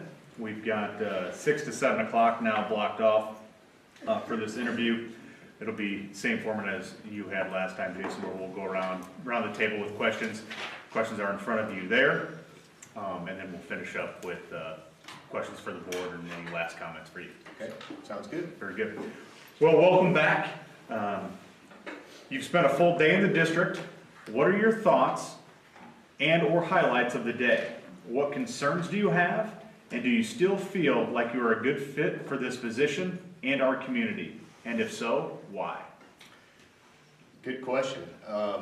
So first of all, I'll just start off about the time, the opportunity to get to spend in the district. It was phenomenal. You have a great district with a lot of great people that are doing awesome things for kids, and that was very evident in the places that I got to go visit and the people I got to talk to. So it was a terrific day. I got to visit Dakota City and visit with Mrs. Solzbach, principal there. I got to visit Cardinal with Mr. Swantek and take a look at what some students were accomplishing in that building.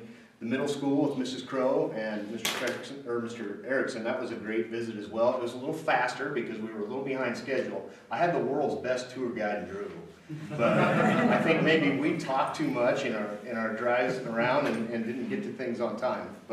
And I just like to talk, so it was good. But then I also got to visit the preschool with Mrs. Major, and it was a great opportunity to visit with people. So I enjoyed the day. As I said, it's very evident the community pride that exists in South Sioux City for this particular school district. When you drive down Main Street and see the Cardinal at the top of every street pole, that's pretty impressive. So I terrifically enjoyed the day. Probably one of the highlights of the day was honestly getting to visit with your student council and have them ask some questions. And wow, they had some thought-provoking questions. So I got to give them a little bit of a hard time about how come there was snow coming down and there was no snow day, but it was very good. I enjoyed that. So great connections made there. Concerns, I would say that my concerns would just revolve around the things that were in the leadership profile, prepared ahead of time and presented to us. And I think that would be it. Obviously, you have some facility structures that are needing some updating or rebuilding or whatever the case may be as you move forward. But yeah, I still feel like I'm a good fit for this position and for your community. I think I see some opportunities for growth and expansion that would be a nice opportunity for me, and I think they would be something that I could lend my services to you in as well. So. Very good. Thank you. The close-knit community and quality of community life has made South Sioux City an attractive place to live.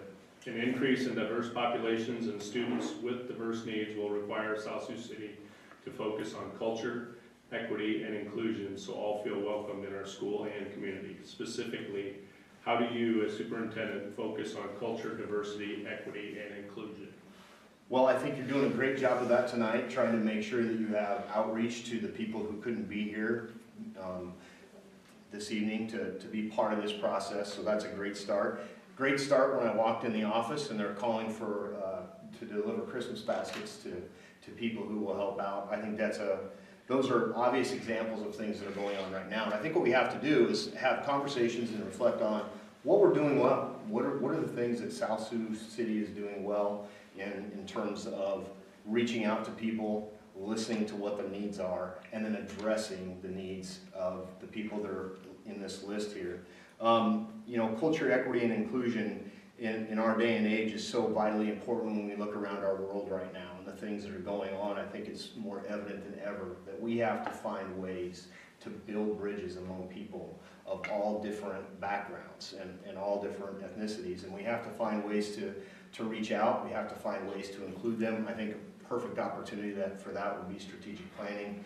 I think another perfect opportunity to involve stakeholders would also be, you know, in things like you're doing tonight as well. So there are lots of opportunities out there. I think we have to listen. That's probably the key factor, because when we want to get people's input, we have to be willing to listen to what they say. And sometimes we have to be honest with ourselves and say, do we need to do this differently? And so with the different cultures that are here, and the different diversity that's here, I think it's all about finding ways to build those bridges. You have some great things going on here. Unity in Action, a group that reached out to me, and I think probably reached out to the other 3 candidates to seek our ideas and things that we might have. They're already thinking about ways to become more involved. So now we just need to find ways to make sure we're reaching out, we're involving them, and giving them the opportunities to be part of those things, specifically as you mentioned, in terms of culture, equity, and inclusion. Thank you. What are your thoughts and/or ideas on how to recruit and retain quality staff? Well, you have to be competitive, and the world of education is changing underneath of our feet. And I think in terms of recruiting people, you have to be ahead of the game. You have to be able to offer a package that people feel like is a good package for them to be able to live and thrive on. And I think that's an ever-changing need in many of our communities across the state of Nebraska when it comes to education. It's becoming more competitive, and it shouldn't surprise us. I mean, several years ago, a gentleman wrote a book about the coming jobs wars. He wrote a book about how when the baby boomers moved on, we were going to see a shortage in workforce. And lo and behold, we're there. Who would have thought that it would take a pandemic to get us there? We didn't expect that part, but we're there. And so in all of our recruitment of staff and retention of staff, we have to be able to be competitive. We have to be actively engaging in conversation with staff that are looking at coming here about the great things that we have to offer. We have to find the selling points of South Sioux City and be ready to have real purposeful conversations with people that are interested and want to come here. So I think it comes down to being competitive in the marketplace with the educators that we have, and making sure that they're able to be taken care of. And then I think you also have to include them in the decision-making processes on a day-to-day basis that you make, because they're part of that. We're making decisions that are impacting these people. We need to make sure that the decisions that we're making are reflective of input that they've given us. That doesn't mean everybody's always going to get what they want, because that's just not possible.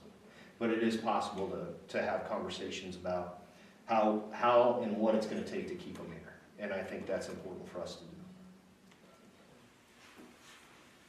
Addressing problematic staff behavior or performance can consume a lot of time and require attention to detail. Please discuss your experience with dealing with difficult or underperforming employees. What was the outcome? Have you implemented and administered plans of improvement for either discipline or performance purposes? How did you gauge improvement, and what did you do if you did or didn't see improvement? A lot of questions wrapped up in that. He was the last one here. So. Yeah, you know, when you're working with people and you're dealing with people, you're going to have sometimes that behavior that you have to address, and you hope you don't, but sometimes you do. And I think the key concept of this question is staff development, and how we look at, if we have staff that are underperforming, what are the steps we take? Well, you know, it's the first thing we want to do is make sure that we are having conversations with that staff member ahead of time to try and get them on the path that we see them being successful in. And sometimes those conversations come in the line of just basic conversations. Sometimes they come in a little firmer conversation about behavior expectations. I've had to deal with those. I've had to deal with them as a principal in a small Class C school. I've had to deal with them as a superintendent in a Class C school. I've had to deal with them as a superintendent of a Class B school. And it's just part of the nature of the job that comes with it. I think through that experience, I've learned some things that can help expedite the process, so it doesn't have to be so time consuming and require so much complete attention to detail. There's plenty of good people that can help out. Your principals are a key part of that. I think they have to understand what their expectation level is.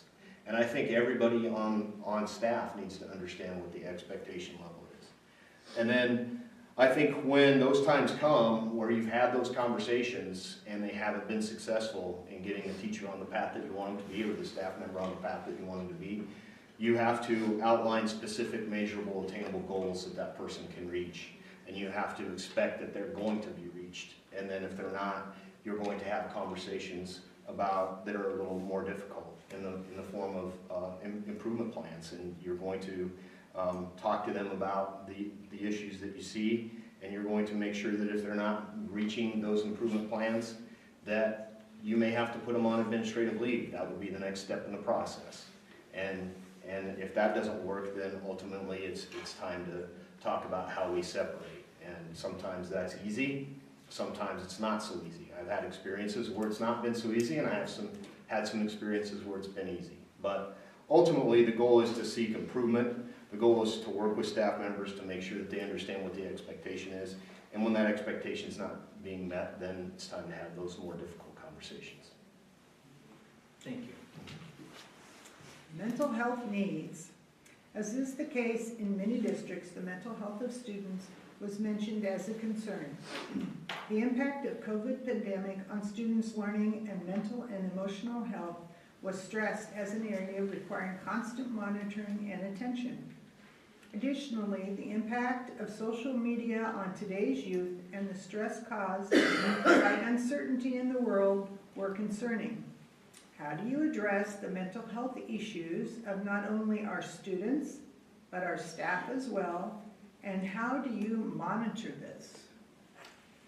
Again, another hot topic question that is very much so a reality in our world on the heels of coming out of the pandemic. And speaking personally, when we were in the pandemic, it was hard to find purpose, and it was hard to find a place to where you felt like you were doing the good in the world that we all got into education to do.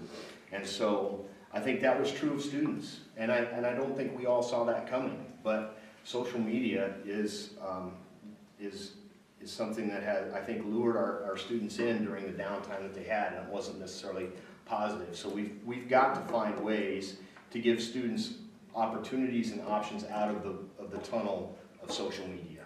And whether that's through activities, whether that's through participation in groups, organizations, opportunities for kids to put their phones down and be part of a bigger picture. When it comes to the mental health needs, you know, I think it was very clear that South Sioux City Community Schools recognizes the importance of this with the numerous contracts they have with your local health agency. I think that's something that is definitely going to have to continue, counseling services being offered. I think we have to look at how many more are needed, if so. And I think with staff, it also has to be something that's offered as well. There are EAP programs or employee assistance programs that are very versed in helping staff and offer free sessions, and being a part of those employee assistance programs, your district being a part of those can be very beneficial to people when they have, especially staff members when there's a need. You can get those through various companies. You can get them through your life insurance, disability insurance programs. A lot of companies like that are starting to offer those counseling services as well. So I think monitoring it is, you've also got to have opportunities for students to talk. I noticed on your website you have a Let's Talk. You have the other opportunity on there, I can't remember the name of it right now, where people have a chance to get on and talk about their concerns. I think when it comes to students, they have to have an anonymous reporting system, because if they have friends that they're concerned about, kids will reach out. They will reach out. They just need that opportunity to do it anonymously so they don't feel like they're putting their friendship or their lives or whatever the case may be in jeopardy. So I think those are ways that we have to offer to kids to monitor it and be aware, and we have to teach them to have hope. We have to teach kids to have hope, because in our very most destitute times in life, and I promise that everybody in this room has probably had some, there's still hope. And we have to educate our staff on having that conversation, that there's very few things in life that are tremendously permanent, but there is always hope, and that's always there. And how we communicate that to kids and how we get it to them is extremely important, and staff as well. Good. During the focus groups, comments were made that the district needs to focus on academic achievement. As the new superintendent, how do you address these concerns? What data or research would you use to analyze the situation and guide your work? How will you monitor and measure growth in this area? This is a great question. As a former principal, I love it. I think the focus groups are right on target. We always have to be aware of the academic achievement of our students. It's our basis for foundation. It's why we're here. Academics are the sole purpose of why we're here. And so we have to always have that as a focal point. It's got to be in our strategic plan. It's got to be in our mission. It's got to be in our visions. It's got to be in our belief statements. It's got to be, academics has to be our top priority. And we have to make sure that everybody understands that and keeps that as the top priority. So data and research, I think it's a team approach. One person, the superintendent, cannot do it alone. It's going to take getting everybody on the same team, making sure everybody understands what the goals are, and making sure everybody's moving forward with those goals. And so when we talk about data, I think we're probably talking about systems that are already in place at our state level, whether it be the AQuest system or whether it be ACT scores, or personally my favorite as a former elementary principal was the MAP test. And that MAP test was so critically important to us getting a grasp on where kids were meeting us at, being able to monitor them throughout the course of the year, and then seeing what growth we've made with them throughout the year. Because as important as it is to achieve, it's also important to watch the growth of students take place. I think in our classrooms, our teachers have to be very cognizant about using weekly assessments or critical formative assessments, cumulative formative assessments, where they're working with students and monitoring their growth on a weekly basis, having conversations within each other, within their grade levels, to make sure that everybody's teaching the same thing and we're doing the right things. I think the other part about this question, and I think it's important to remember, is the state has laid out a game plan for us. And they've given us priority standards in the core areas of English, math, science, and social studies, where we need to focus on those priority standards. That's the game plan that wins the game. And those priority standards, we need to find creative and inspiring ways to teach them to kids. But then we need to understand that as a former basketball coach, my players knew that if we were playing against a team that had two terrific scorers, we were playing a triangle. I think I told you this last time. My players knew that. They understood what it was about. That was the game plan to win the game. And just like we have assessments that we want students to be able to be successful on, we have to provide the game plan for them. So we have to ask ourselves 4 critical questions. What do we want students to know and be able to do? How are we going to measure and find out if they know what we want them to be able to do?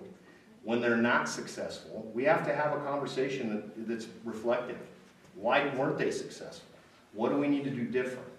What was the reason for not being successful? And then I think finally the 4th question is, if we have students that are successful, what extensions are we offering them? What extensions are we offering them to grow and learn? So I think when you're talking about academic achievement, you've got to start with those 4 critical questions. You've got to be able to look at the data that's going to show the growth over time, and I think then you have to be able to dissect it, but it's going to take a team of people to make sure you're seeing that growth at all times. Very good, thank you. Strategic planning, goals, and visioning is critical for any school district. How do you lead us through this important process, and who's involved in this process?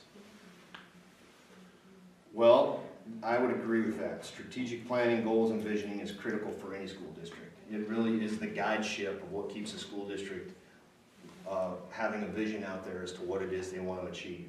So it is critical to have a strategic plan, and I think how I would lead you through it is I would look at first finding a collective group of stakeholders who wish to be an active part of that process, because you've got to have a cross-section of voices in the room.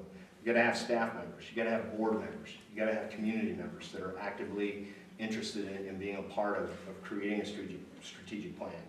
You've got to have classified staff members. You've got to have district office workers. You've got to have a good cross-section of voices. And finally, don't forget students, because as I witnessed here the day I was here, The students that asked me questions had some very precise thoughts on their education and things they liked and things they'd like to see improved. So they're a key piece of that as well. So where possible, include the students.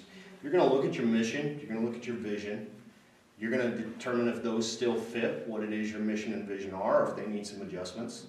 So you're going to work with that group of people who read that and say, yeah, this is what we're still about, or let's change this word. Let's refocus a little bit on this idea. You're going to establish, you're going to have a vision that you're going to look at, and really from those two things, then you're going to establish a set of beliefs. And those beliefs are what's going to be your guide rails. Those are what you determine as a group of people and stakeholders what you truly believe in and what you're trying to do. Finally comes the meat and potatoes of the process. Once you've got all that in place and everybody agrees on it, from your mission, vision, belief statements, you're going to identify some clear strategic plans as to what it is you want to accomplish, some goals, probably some SMART goals, specific, measurable, attainable, realistic, time-bound goals that everybody knows. So, and that's typically 3 to 5 goals, depending on what your group decides fits their needs. You're going to take those goals and you're going to specifically tie names to people that are responsible for measuring those goals and making them attainable. And then reporting back to the Board of Education and the community about what success you've had. At the beginning of the process, it's critically important to reflect. What do we do well right now? And celebrate those things.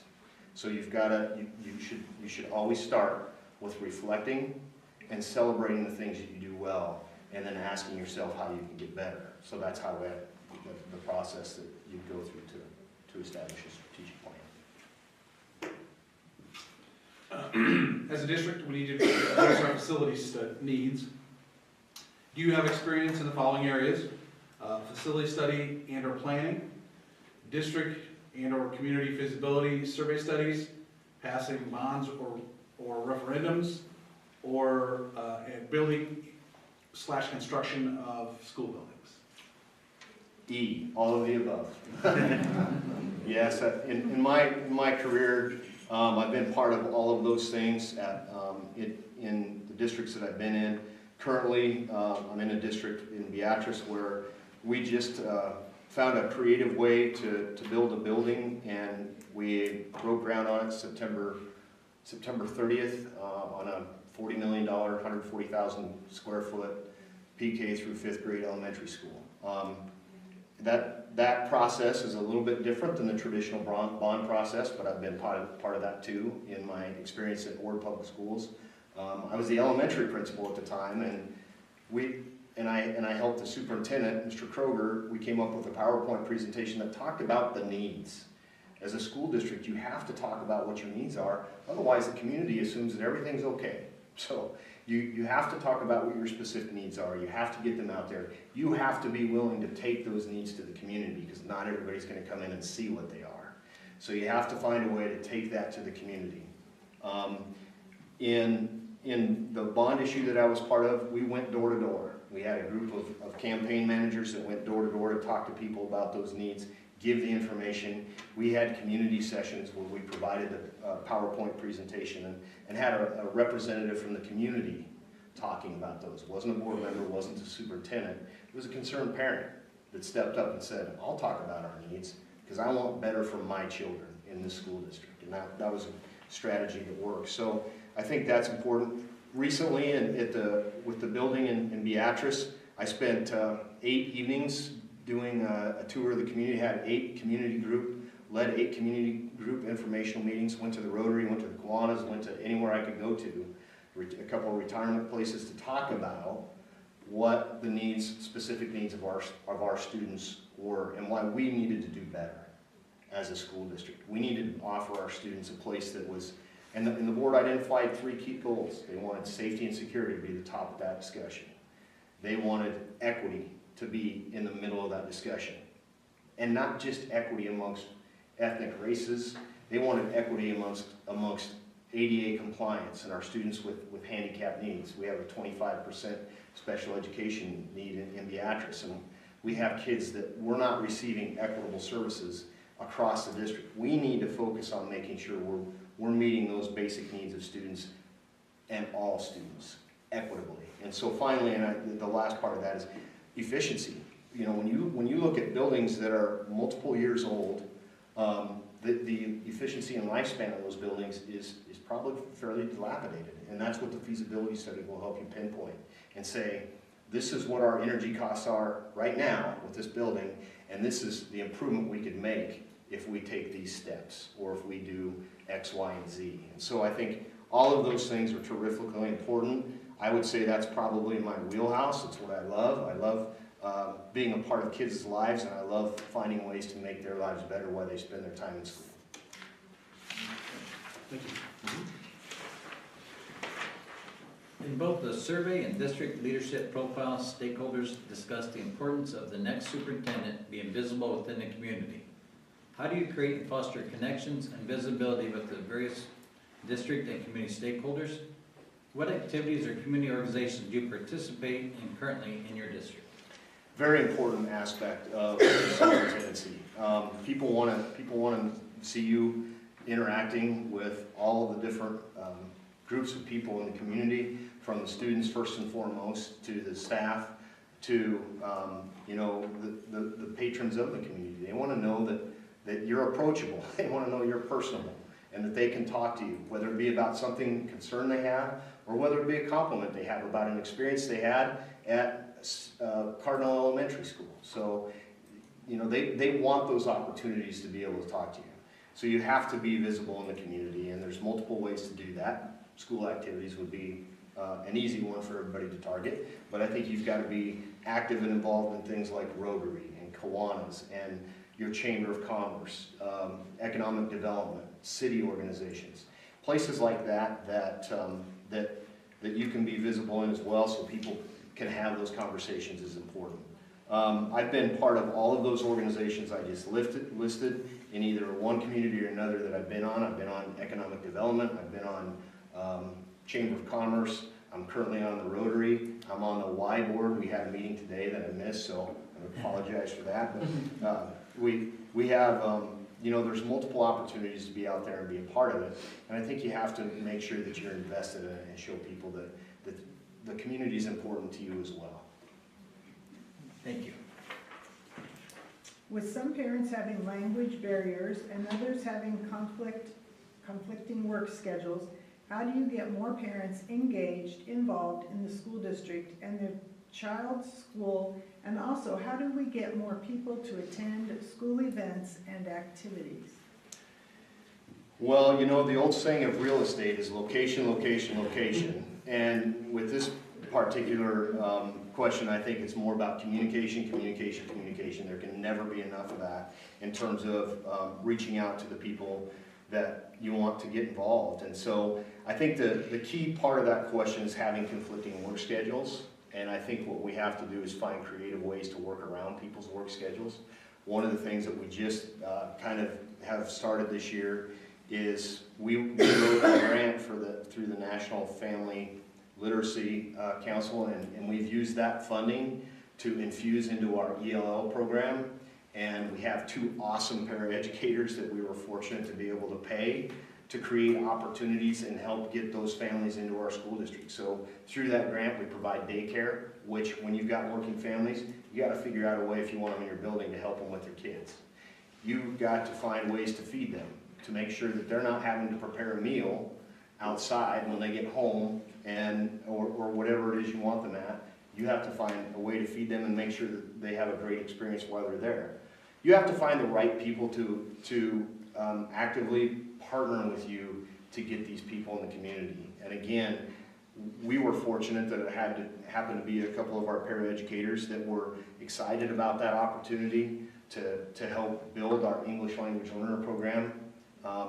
It's not as large as what exists here in South Sioux, but we have families that it matters to, just like you do. And it was important to get them into our school building. So every Friday night, they have the opportunity for some adult education. They have the opportunity for their children to be babysat while they get some adult education.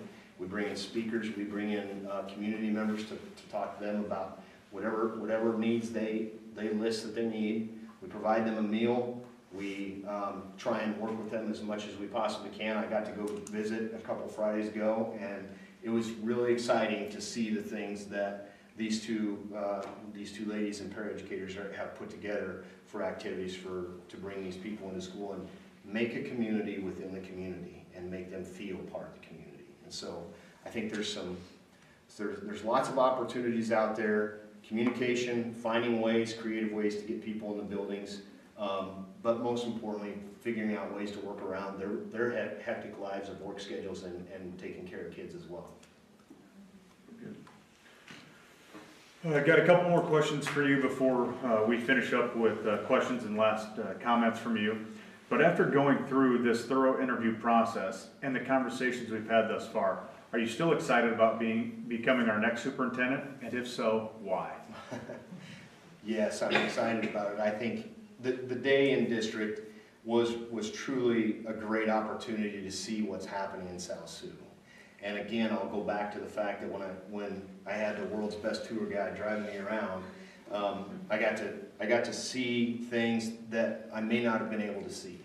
And the SSCs in the driveway, the cardinals on the street signs, the cardinal realty, the cardinal on the water tower.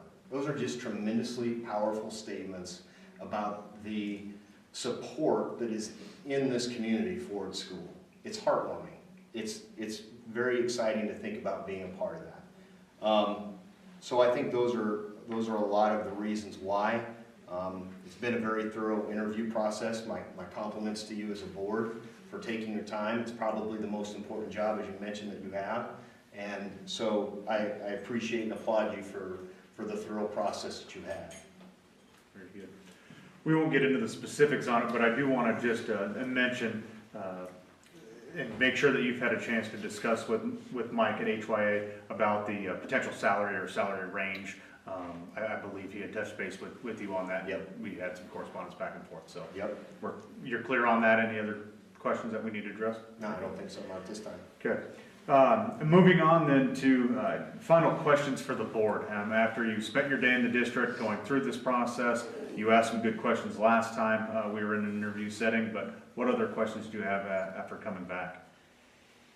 Well, you guys have dedicated a lot of time to this particular process, as I mentioned before, and I think it's good that you have. I think you've shown that you're wanting to do your due diligence to make sure the next superintendent is the right person, and it's all about that. It's got to be the right fit for your community. It's got to be the right fit for that person.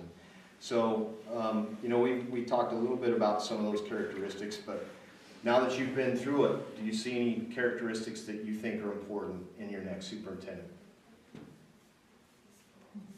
You want to start this time, Brian? You start over there and you run out, so we'll let you start this time.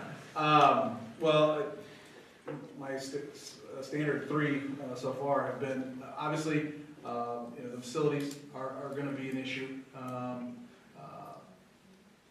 We've talked ad nauseum about that. I think you saw that when you were in the district. The other thing is the culture. The culture. Again, I'm glad we have our staff members here that are interested to take up an evening in take up some time in their evenings to be here. I don't think if they didn't care, they wouldn't be here. Right. So and we've had some self-inflicted wounds that we talked about last time. There needs to be a little bit of healing, I think, along those lines, and that's probably the biggest thing. And then I think my feeling is if that gets healed, you'll see some healing with kids as well too. And the last part is having 3 kids go through the district at various different times. Graduating in the 2000s, and then Zach graduated, just last 2 or 3 years ago. Having our end product be ready to go out and either go to college, and when they get there, be ready for what's coming in college. Not get blindsided like three young boys that I know that got blindsided. Okay? I don't think we prepared them well enough. Or if they don't go down that road, have them ready to go be willing and able-bodied people in society. You know, I like the career path concept we're going down that road. I think that's vital to get our students ready to, hey, this is kind of what I want to do. Yeah, yes, you're going to have a change. There's always changing plans, you know. It happens every day. However, but have some general thought of here's where I'm going into the wild blue yonder, rather than just, oh, you know, where do I go from here? What's next? We need to have that. What's next?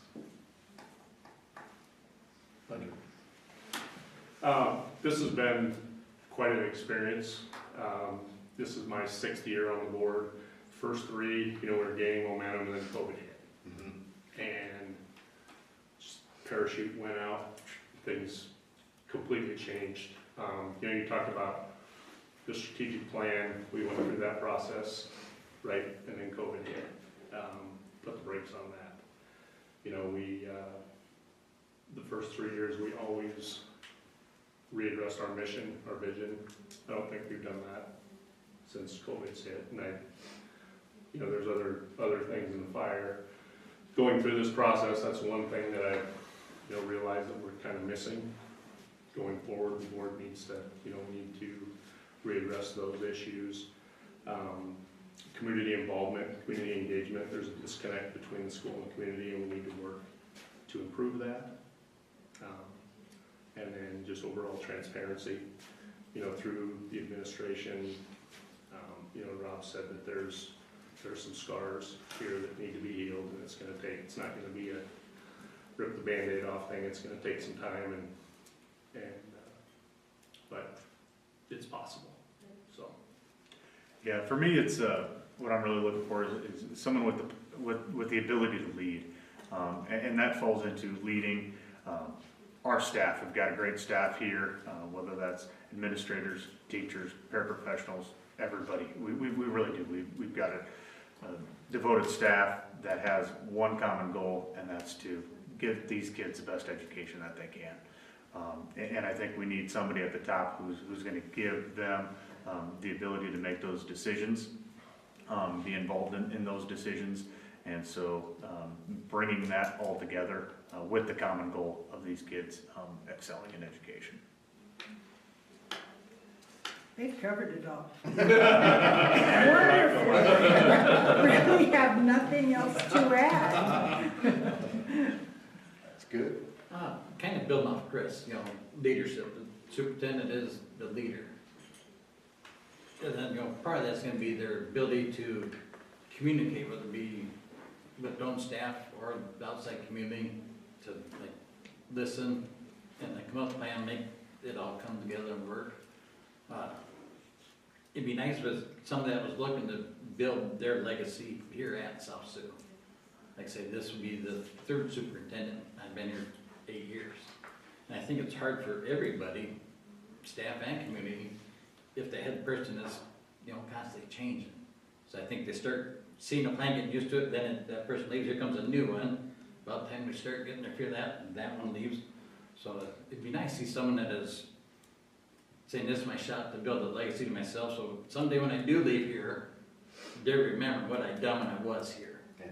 I know it's a little long-winded, but that'd be a nice add to it. Well, I think from listening a little bit, there's obviously some opportunities that are attractive, and I think you talk about relational. You know, I think that's an important leadership characteristic, and someone who understands the things that need to be done and is willing to help build the culture, because that's what it's all about. And I think it is nice to see teachers here. It's nice to see teachers taking an active role in this process and understanding it. And after a long day, I'm sure it would have been easier just to go home and not be part of it. So I think that bodes well. But I think also, you know, education's an opportunities business. And I think when you talk about, you know, the two paths, I think we have to be willing to figure out ways to put those opportunities in front of kids. With whichever path they choose, they're going to be successful. And when we put them in opportunities to be successful and build confidence, and that goes to the same part of having people in our buildings. When they're confident about being in our buildings and they have confidence that they're welcomed and and they're part of the opportunities that we're providing, then it brings people together. And that's what we want to do. We want to bring people together because education is the biggest people business in the United States. It's outside of healthcare. It's one of the things that education is all about. We're in the people business, so I like those. One last question would be your role as a board. Whoever you choose to be the superintendent of the district, what do you see your role as outside of just hiring them? Because that's important. But once that person's here, what's your role? Do you want me to go first? Yep, Kevin, go ahead. Basically, the board role then, obviously they, adopt policies, but our main job is just make sure that the superintendent, the people in the school, have the tools they need to do the job. And I think the second most important part of that is to step back and let them people do their job. I'm an electrician, they don't need me telling them how to educate, because I know absolutely nothing about that. So, but we do need to listen to what they tell us they need, we need to find a way to get it to them, and then stay out and let them do it.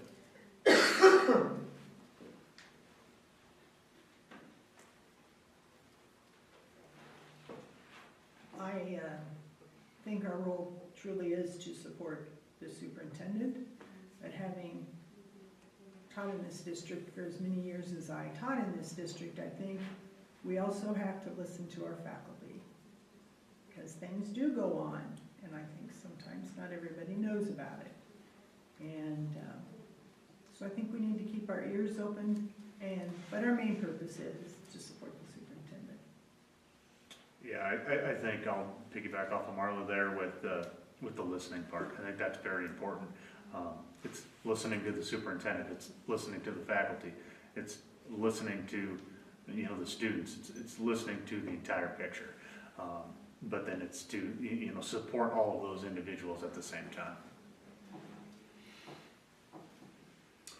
I'll go off of that, along with listening to the other board members. I feel like our board, we have differences, and we listen and we figure things out.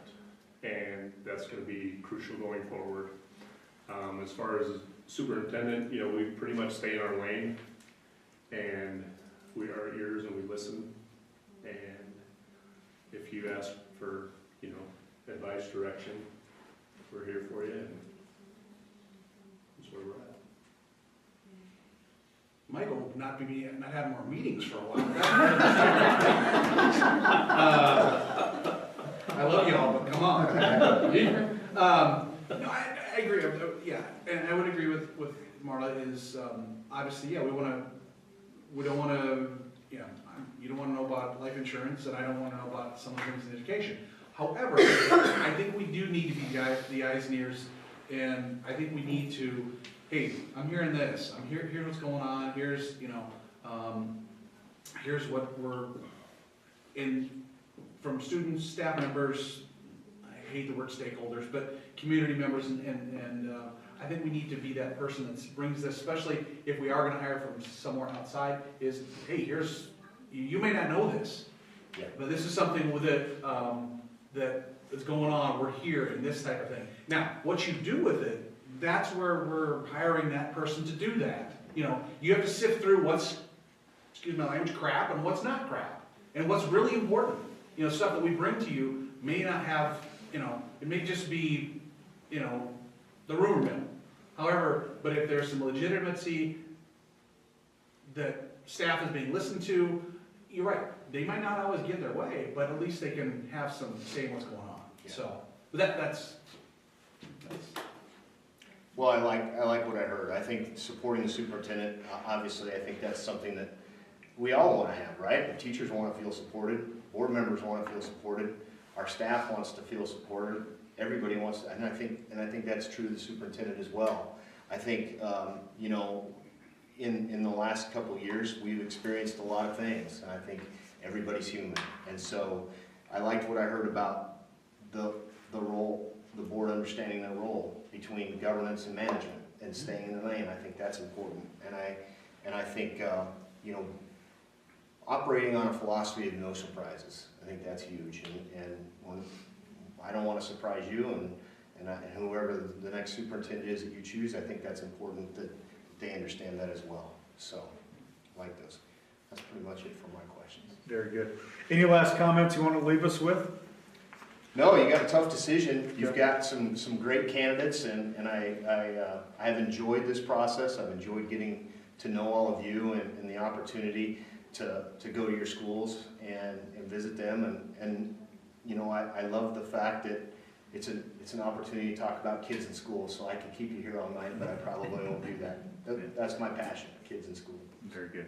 Well, we really can't thank you enough for taking the time. I know it's a grueling process, and so everything that you've done, from your resume to everything that you've given to us to help us prepare, has meant a lot to us. And taking your time, last interview, the day in the district, and now this final interview, you put in a lot of time. So really want to thank you for that. And as we narrow down our decision, Mike with HYA will be in touch. Okay. Very good. Sounds good. Thank you. All right. Good night. Have a nice drive back. Thanks. You gotta wait for that. You got a place to go. Yeah, normally I would get a bag of popcorn for the way back. I would enjoy that, but there's no activities. Do that. All right. Thanks for coming. Thanks for coming. Thank you. Appreciate you guys. Yep. Very much. Thank you. Safe travels. Thank you. Thanks again.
as a future resident. So thank you for the opportunity to have me again. I feel like every time I've left South Sioux City, I have left with good feelings and wanting more of that. So thank you again. Very good. Well, welcome back. You have spent a full day in the district. What were your thoughts and or highlights of that day? What concerns do you have? And do you still feel like you're a good fit for this position, community? And if so, why? Yes. So the day, it's a day I'll never forget. It was a full day, a very rigorous day. So I want to commend the board for having a very rigorous process. Got here at 8 in the morning. I think I got home like at 10 at night. But it was so worth my time.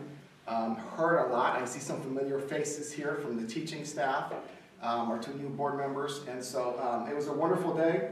Learned a lot. And sometimes they say be careful what you ask for. But I got a lot of information, and that was good for me to know, not only the strengths, but the challenges. And so it was a good day, and as I reflected, I continue to feel that I can address some of those challenges, that some of the challenges you're facing now are challenges I've previously addressed. And so I continue to feel that it's a good fit for me.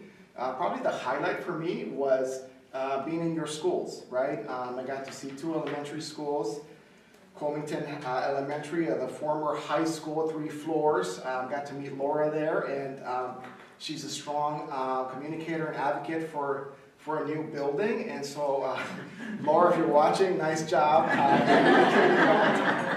Really appreciated her and her sincerity in wanting what's best for kids, and that's what we all want. Then I went off to Lewis and Clark, another small school. There with Ben, hope you're getting some rest. He works as a city council member, as you know, and so does a lot for his school community, and was made aware of the challenges at his school with the open modular sort of concept. And now in today's world, we're focusing more on safety, and so those are some of the challenges at that building. And then of course I spent time here at the high school, and continue to every time I walk by the dome, it's just awesome. To be part of that. And so lots of opportunity there in that facility. But again, the highlight was the kids. I met with the Educators Rising group, student council group. Teacher, Mrs. Swanson did a fantastic job preparing the kids. They had some great questions. And I love questions from kids because they don't hold back. And they're very honest and sincere. And so that was good to see. And then the younger kids. It was wonderful to see them engaging with their teacher, and I saw myself in a lot of your kids. And behind that innocent face, I saw the struggles that families make to get their kids into school, and the struggles that families have to go through. And so that was a good reminder, and it pulled at some of my heartstrings. And so I continue to want to do what's best for kids, because parents are counting on us, and kids deserve that. But that was the highlight for me.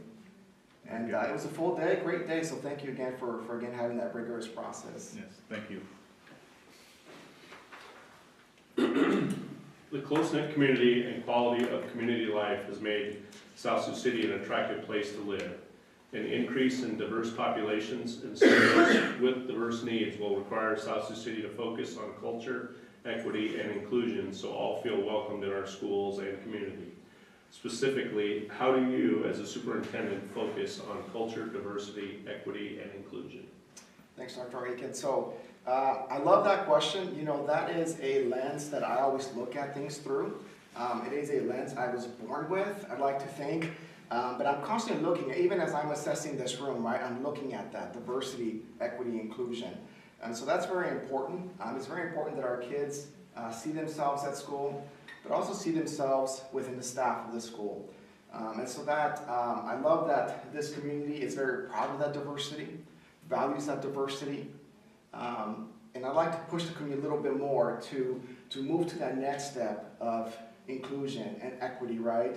And so those are some of the challenges in South Sioux City Community Schools, is how do we take that next step from valuing and appreciating diversity to ensuring equitable outcomes for our kids, to ensuring a diverse workforce. And so those are some of the next steps that excite me, that I feel that I can bring value to. And so I'm looking forward to a more equitable, inclusive district. It's something that I currently work hard at in my current school. We are known as the inclusive school in our district in all kinds of ways, from unified sports, from including our English language learners and English courses, I am the only school where advanced academics mirrors the demographics. The kids in advanced academics mirror the demographics of our school, and we are the exemplar school for our district in that way, and that's something that we can do here, and I look forward to those challenges and opportunities. Thank you. What are your thoughts and or ideas on how to recruit and retain quality staff? That's very important. You know, as I got to spend a day in your district, it was very apparent to me that there is, you know, you have some diversity within your classified staff. And so what I wondered was how, you know, what opportunities do our classified staff to continue the education, to become teachers for our district, to become administrators for the district. And so those are some thoughts I have. Regarding recruitment, I'm known as the principal in my district that takes all student teachers. That's a great opportunity for recruitment. It's a good trial, right? The student teacher gets a feel for the school, we get a feel for that student teacher, and that student teacher is interviewing for a whole semester. And so I take all student teachers because I see it as a great recruitment tool. In my previous role as an executive director for central office, I've gone on recruitment trips nationally and locally. And that's something that I intend to do. Certainly I don't want to get into Jill Hill's role as the Director of Human Resources, but I have to be able to sell our district, I have to be able to sell our community and our vision. And who better to do that than the superintendent of schools? So I look forward to recruitment trips based on our needs, based on our strategic plan of areas that we want to grow in. Thank you. Addressing problematic staff behavior or performance can consume a lot of time and require attention to detail. Please discuss your experience with dealing with difficult or underperforming employees. What was the outcome? Have you implemented and administered plans of improvement for either discipline or performance purposes? How did you gauge improvement, and what did you do if you did or didn't see improvement? Well, Mr. Odell, anytime we have people, there's going to be issues, right? It's just statistics, it's just what happens, and so how do we prepare ourselves so when something does happen? So I believe strongly in, and currently as building principal, to ensure that my leadership team of 15 is well equipped to be able to address challenges and performance issues. And so I often model with them, to them, how to address these things, whether it's a conversation I'm having in my office with a staff member that's having concerns. I invite them to be part of that process because I can't do it alone. And as superintendent of schools, you can't do it alone. So you have to create that culture of accountability and make sure that our principals, our directors, that everybody's equipped to address challenges and that everybody knows the steps, right, of progressive discipline. There should be steps there. But before we even get to those steps of progressive discipline, there needs to be high levels of support, high levels of regard for the individual.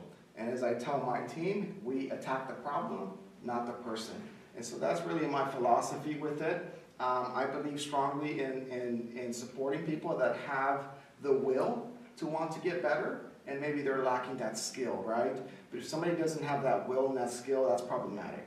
And that's a whole different course of action. So currently in my building, I have a staff member that is on an informal plan where every Friday he sends me a productivity report to hold him a little more accountable, right? And so I have another staff member that his direct report is holding him accountable with lesson plan submissions, classroom observations, because he's underperforming. And so those are areas that I'm comfortable with, but I'm comfortable doing them the right way and treating people as professionals. And again, caring for the individual and supporting the individual before we get to those steps of progressive discipline. But as I tell my team, we have to have the courage as leaders to do the right thing for kids. We are the voice for kids, and we must speak up and address issues that impact them. I feel strongly about that. Thank you. Mental health needs. As in the case in many districts, the mental health of students was mentioned as a concern. The impact of the COVID pandemic on student learning and mental and emotional health was stressed as an area requiring constant monitoring and attention. Additionally, the impact of social media on today's youth and the stress caused by uncertainty in the world were concerning. How do you address the mental health issues of not only the students but the staff as well? And how do you monitor this? So without a doubt, COVID did us wrong. We lost sort of that human connection for a long time, right? And the masks were bad for ourselves and for our kids. We sort of forgot how to be human for a while. And we've seen behaviors that we hadn't seen from kids and adults coming out of COVID, right? And so one of the things we've done as a school is we've implemented more social emotional learning through our advisement program at the high school level. Currently, we are supporting our staff and working with our staff through a social emotional learning tool called the Ruler. Ruler is an acronym for how do you recognize, express, and your behavior. Each letter stands for something. And our staff have really appreciated sort of the focus on taking care of the adults because we as a leadership team understand that the adults are the ones that take care of the kids. And so we have prioritized the mental health of our staff. The way I monitor it, staff attendance, right, is one way that you can monitor the mental health of your staff. And I'm proud to say last Fridays typically are high absence days in buildings, or Mondays. I have a staff of over 200 and we had 4 absences. I was jumping up and down because that number was at its lowest that it's been for a while. And though it's not 0, right, because there are true emergencies that come up and these kinds of things, but 4 is the number that we can manage and that doesn't impact kids necessarily. And so that's one way to do that, is staff attendance. Student behavior data tells you a lot about the mental health of students. If students, again, communicate through behavior, their challenges, and so we monitor as a leadership team. Every month we monitor the big 5, and those are the top 5 infractions that are happening across the school. And so then we identify what that is, whether it's insubordination, class tardiness, whatever it may be. And then we revise our lessons to address those challenges, to have some pre-corrects, to pre-teach that desired behavior. And so those are some things we do as a school to support our staff and students with mental health. Thank you. Very good. During the focus groups, comments were made that the district needs to focus on academic achievement. As the new superintendent, how do you address these concerns? What data or research would you use to analyze the situation and guide your work?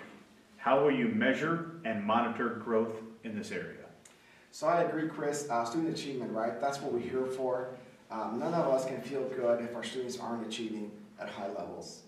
And so that's ultimately the through line for all of us to measure our success as a board, as a superintendent, is student achievement. And so I feel strongly that that is the core of our work. There are different ways to monitor and measure that, right? You have what I call the compliance-based assessments, your MAP assessment for students in the younger grades in reading and math. You have your ELPA exams for your English language learners, or the annual ACT for our juniors at the high school level. What we like to do at my school is look at not just that compliance assessment data in which we are assessed and given a classification through. We like to look at the individual classroom data, and we look at grade distributions, and we look at the number of A's, B's, and C's if they are increasing. We look at our failure rate. Ultimately, kids need a certain amount of credits to graduate, and we believe that the grade point average, how students are doing daily in the classroom, is more indicative of their intelligence, and it's more predictive of college completion, college enrollment, these kinds of things. So we put more emphasis on the GPA, and are we seeing an increase in A's, B's, and C's, because that tells the students are college and career ready if they are attaining at those levels. And so we provide space for our teachers to come together, to calibrate grade books, to look at common assessments, to talk about struggles that they're having, and for them to identify solutions. There are plenty of smart people here that just need leadership to come to the right solutions. And so those are some of the things we do with achievement, and so far we're seeing some great improvements in our achievement efforts. So those are some ways, again, that we monitor achievement, but at the end of the day, that is the through line for all of us, is ensuring that students are achieving and that every student is learning something new every day. And in a district like South Sioux City, much like in my school, you'll have kids that come to us, maybe it's their first day in a public high school. How do we demonstrate that that student has benefited from being in our school? We have to be able to show progress, no matter where they started, and showing some increments, showing some progress. Very good. Thank you, Ryan. Strategic planning, goals, and visioning is critical for any school district. How do you lead us through this important process, and who's involved in this process? So Dr. Aiken, I agree, a strategic plan is key, right, to moving our organization forward. That was one of my questions I actually had for you, so I'm glad that you brought that up, because I've noticed there isn't one in place. And I believe strongly that that needs to be priority for this district, above a facility study. We have to have the strategic plan to know where we're going, to know what we want to achieve. So I feel like that comes first, facility study comes second, financial plan comes third, and then a bond plan ultimately fourth, if that is what we decide. But yeah, you know, a strategic plan has to have our core beliefs, has to have objectives, has to have measurable things that we're trying to achieve, some clear goals, expectations. But more importantly, it has to include some monitoring tools. How do we know that we're making progress? What will we monitor? What will we measure to know that we're making progress? And that's not waiting until year 5 of the strategic plan to determine whether we make progress or not. So we need shorter cycles of improvement, and so we need to have some built-in monitoring tools as part of this plan to determine quarterly how we're making progress towards these long-term goals. As superintendent, my role is to communicate that plan, to communicate the expectations of the district, to ensure that there is alignment and coherence across the system, to ensure that our school improvement plans are aligned to the strategic plan. And that's an area I'm very comfortable with. As an executive director of central office, part of my role was to ensure that 20 principals and their schools, that their school improvement plans aligned to the district strategic plan. As building principal, currently, my role is to ensure that my plan is aligned to our strategic plan. And so that's how we can all be aligned toward that same strategic plan. But I'm looking forward to engaging in that process, involving all stakeholders through that process, and being the voice of stakeholders who aren't around the table through that process is important too. So I'm looking forward to that. Thank you. Facility issues. As a district, we need to address our facility needs. Do you have experience in the following areas? Facility studies and or planning, district/community feasibility survey studies, passing referendums or bonds, building and or construction of school buildings. Yes, Mr. Rapp. So as an executive director, I reported directly to a superintendent, was part of a senior cabinet team who was responsible for passing not just one, but 2 bond referendums, totaling almost $1 billion. And that was a big undertaking for our district, big undertaking. As building principal, I oversaw an $8 million project, upgrades at my school, half of that money being privately funded. What I learned through that experience was that it's important to engage stakeholders in that process, to clearly communicate the needs, not the wants, to be very strategic on focusing on the yes voters as opposed to trying to convince the no voters. Through that process was important for us, and also focusing on the morale of our staff. In a district like ours where we had 7,000 employees, it was important for us to ensure that we had 77,000 employees plus their spouses, plus their neighbors, plus school volunteers all voting yes. And so engaging that group was key to again, passing out that bond referendum. And so I've also worked in designing our 2 new high schools in our district. Our district is opening 5 new schools, 2 of those being high schools, $80 million high schools construction projects. And so those were exciting to be part of the design and process for those schools. But as I look at South Sioux City Community Schools, there are some challenges here. The city is looking at building roughly 100 houses in the next 5 years. Then you have the work being led by Ho Chunk, right? Another possibly 100 houses in the 200 acres that they have. What I found interesting was that 51% of your homes here are considered rental properties. And so we know the challenge with having renters coming out and vote, right? And so those are some of the challenges. There's also a perception that we are top heavy. And so how do we show the community that we're a lean district, that we're fiscally responsible? There's also, there are other concerns, you know, including the option that the city has with TIF incentives, right? And so as you know, as the district awards those incentives to developers, we lose out on that revenue. Not just for a year, but for decades, potentially. So those are some of the challenges, but above all, I think you have a morale challenge within the staff. And so how do we rejuvenate our staff? How do we energize our staff so that they see value in some potential facility upgrades, so that they are our best communicators, our best advocates for the district, right? And that's how we're going to get more voters. But I think there are a few challenges for us to problem solve first before we get to that point of building buildings or adding additions, whatever it is. And I think some of those are quick fixes though, but I think we have to do those in the right order.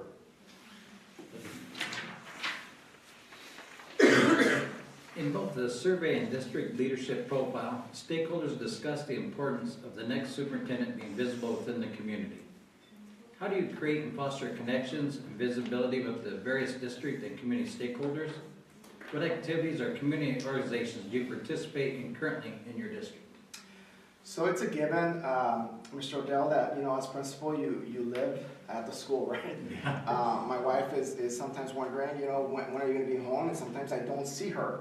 And those are days that I don't always enjoy because we have to make time for family, as we all do. But, at a high school, at a large high school, there's an event happening every night. And I could be there 5 days a week, 7 days a week. And so what I try and do is balance my time, work with a leadership team of 15, and ensure that my leadership team's also having a presence at these events. And that's something that I intend to do as superintendent. Is certainly you want to be at all events, but it's not humanly possible. And so how do you work with your leadership team to ensure that there is district representation at all events that are important to the community? And that's something that we will ensure happens. In my current position, city, I am an advisory board member for a Latino Center of the Midlands. It's an organization, nonprofit that helps immigrants in the community. And so I'm part of that board. I'm also part of a board that's called ACE, and it's Architecture, Construction, Engineering. It's a group of individuals who promote those career trades and fields and work with kids in schools to really promote those occupations. So those are a couple ways. I look forward to identifying opportunities here in South Sioux City where I can be of value. Certainly being at city meetings, city administration, those kinds of things are important as superintendent, as a lot of things, again, I mentioned those TIF things happen at those meetings, and so having a strong presence in the community is important. I have jokingly told my wife, are you prepared to maybe not see me for days at a time, and she's up for it. She understands what comes with the position, and so we look forward to, as a family, attending events also. I have 2 younger kids who would attend school here, and so it's very important that we be at those community events and that we be part of this community completely, and so we look forward to that as a family. I understand that as superintendent, you don't get to shut off that title. Whether you're grocery shopping or pumping gas, you're always the superintendent of schools, and so I look forward to being the superintendent, not just for the school district, but for the community. Thank you. With some parents having a language barrier and others having conflicting work schedules, how do you get more parents engaged, involved in the school district and their children's school? And also, how do we get more people to attend school events and activities?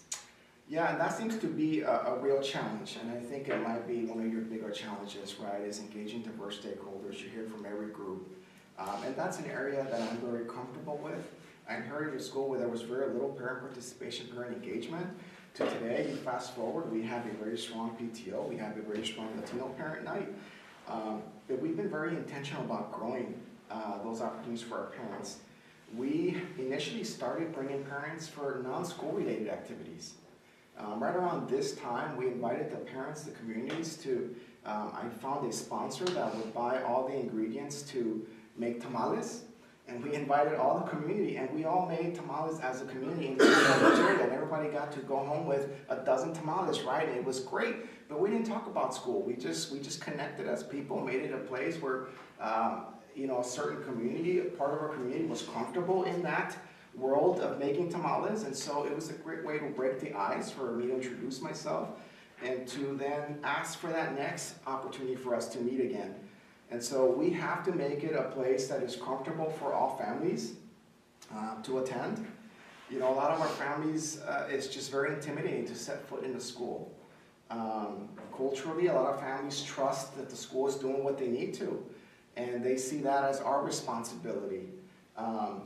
You know, and I will never forget my own parents when we moved to Schuyler, and I would wake up to them sharpening their knives, right? And going to work at 6 in the morning and working double shifts and not coming home till 10, 11 at night. So there are a group of parents that can't attend, and so how do we go to that group of parents? There's nothing stopping us from going to a Tyson or an employer and engaging families there. How do we work with those employers to possibly provide paid time off for parents? It is easier for some than others to get involved, and we need to address some of those issues and some of those barriers. But there are creative ways to engage that community. Currently, I have a whole Sunday league, a soccer team, and they just use our facilities.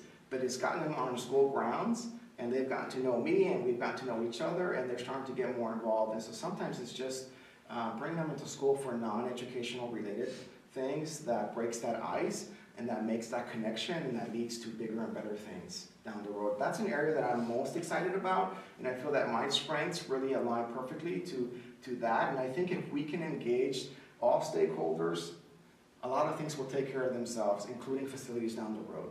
But if we can't get this right, I think it's going to be really difficult.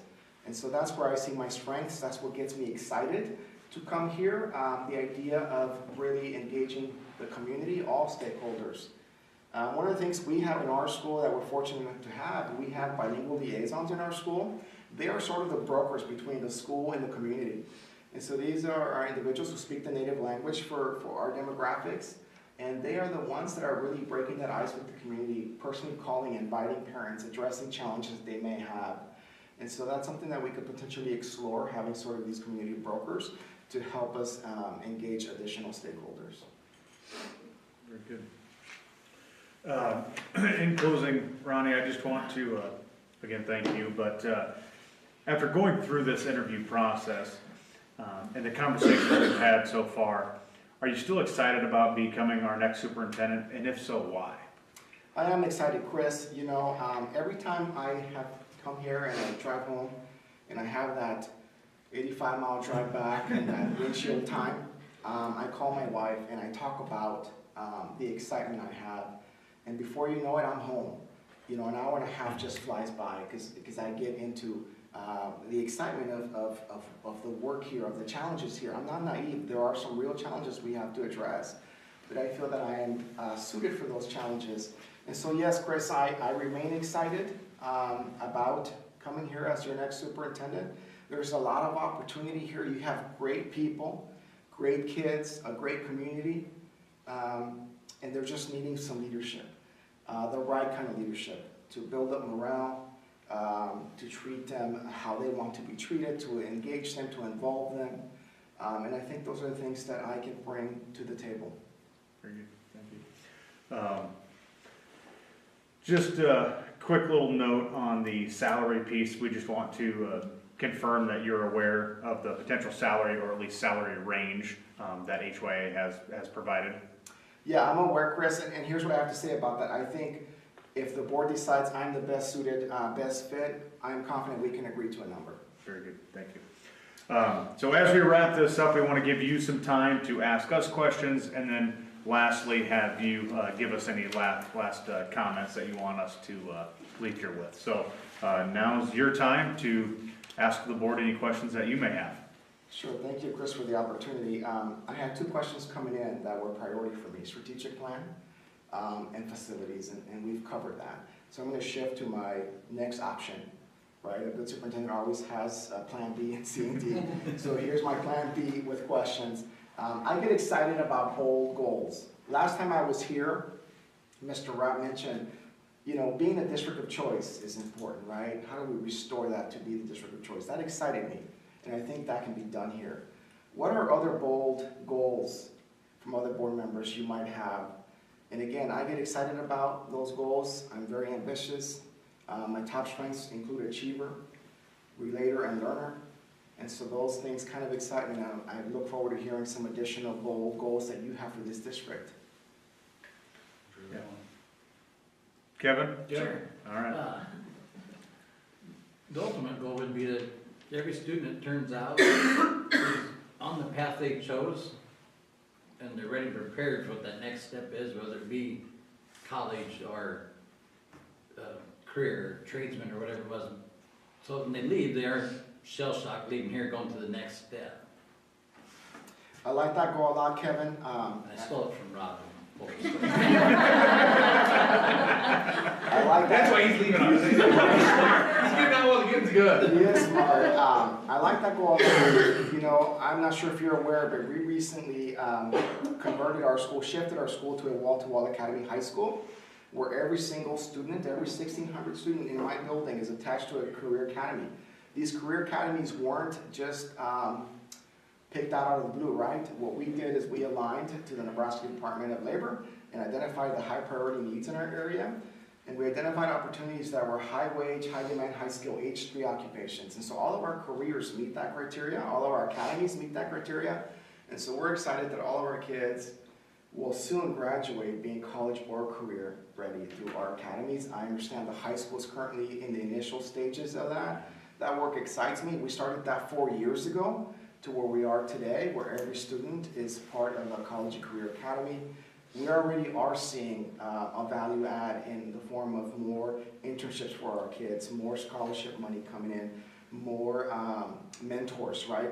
We have over 90 industry partners at my school alone that I have personally invited and met with and had lunch with, and they are now part of one of our 5 advisory boards. Each academy has an advisory board of industry leaders, and so it's exciting that the community is now with us and supporting our kids in these goals, and I'm excited about that opportunity coming here to South Sioux City. Good, thank you. Well, I agree wholeheartedly with this, and I've been involved in some of the training for the academies. And then one thing else I want to add to that is I think trying to get the community involved in helping with equipment. When I went to the Grand Island academies, whew, they get a lot of community involvement. A lot of big companies are putting a lot of money into them. Well, I think we have some work to do in our community, trying to get our community more involved. So I agree, and you know, that becomes a full-time position, somebody to be that liaison to the community, to those industry leaders. So one of the things I did in my building is I restructured a position to be that person, because we can't just ask for 90 industry people to join us and not have that attention that they require, that they need. And so those are some things we want to consider as we grow in that area.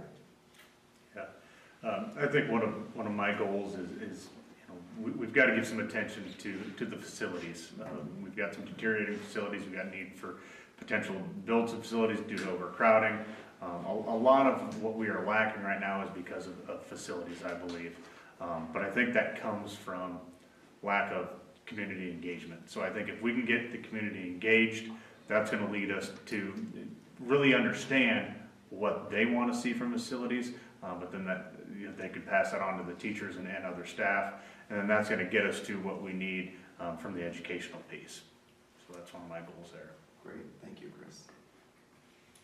We are the last two. They were the last of the last two, too. Yes. There's no more of these.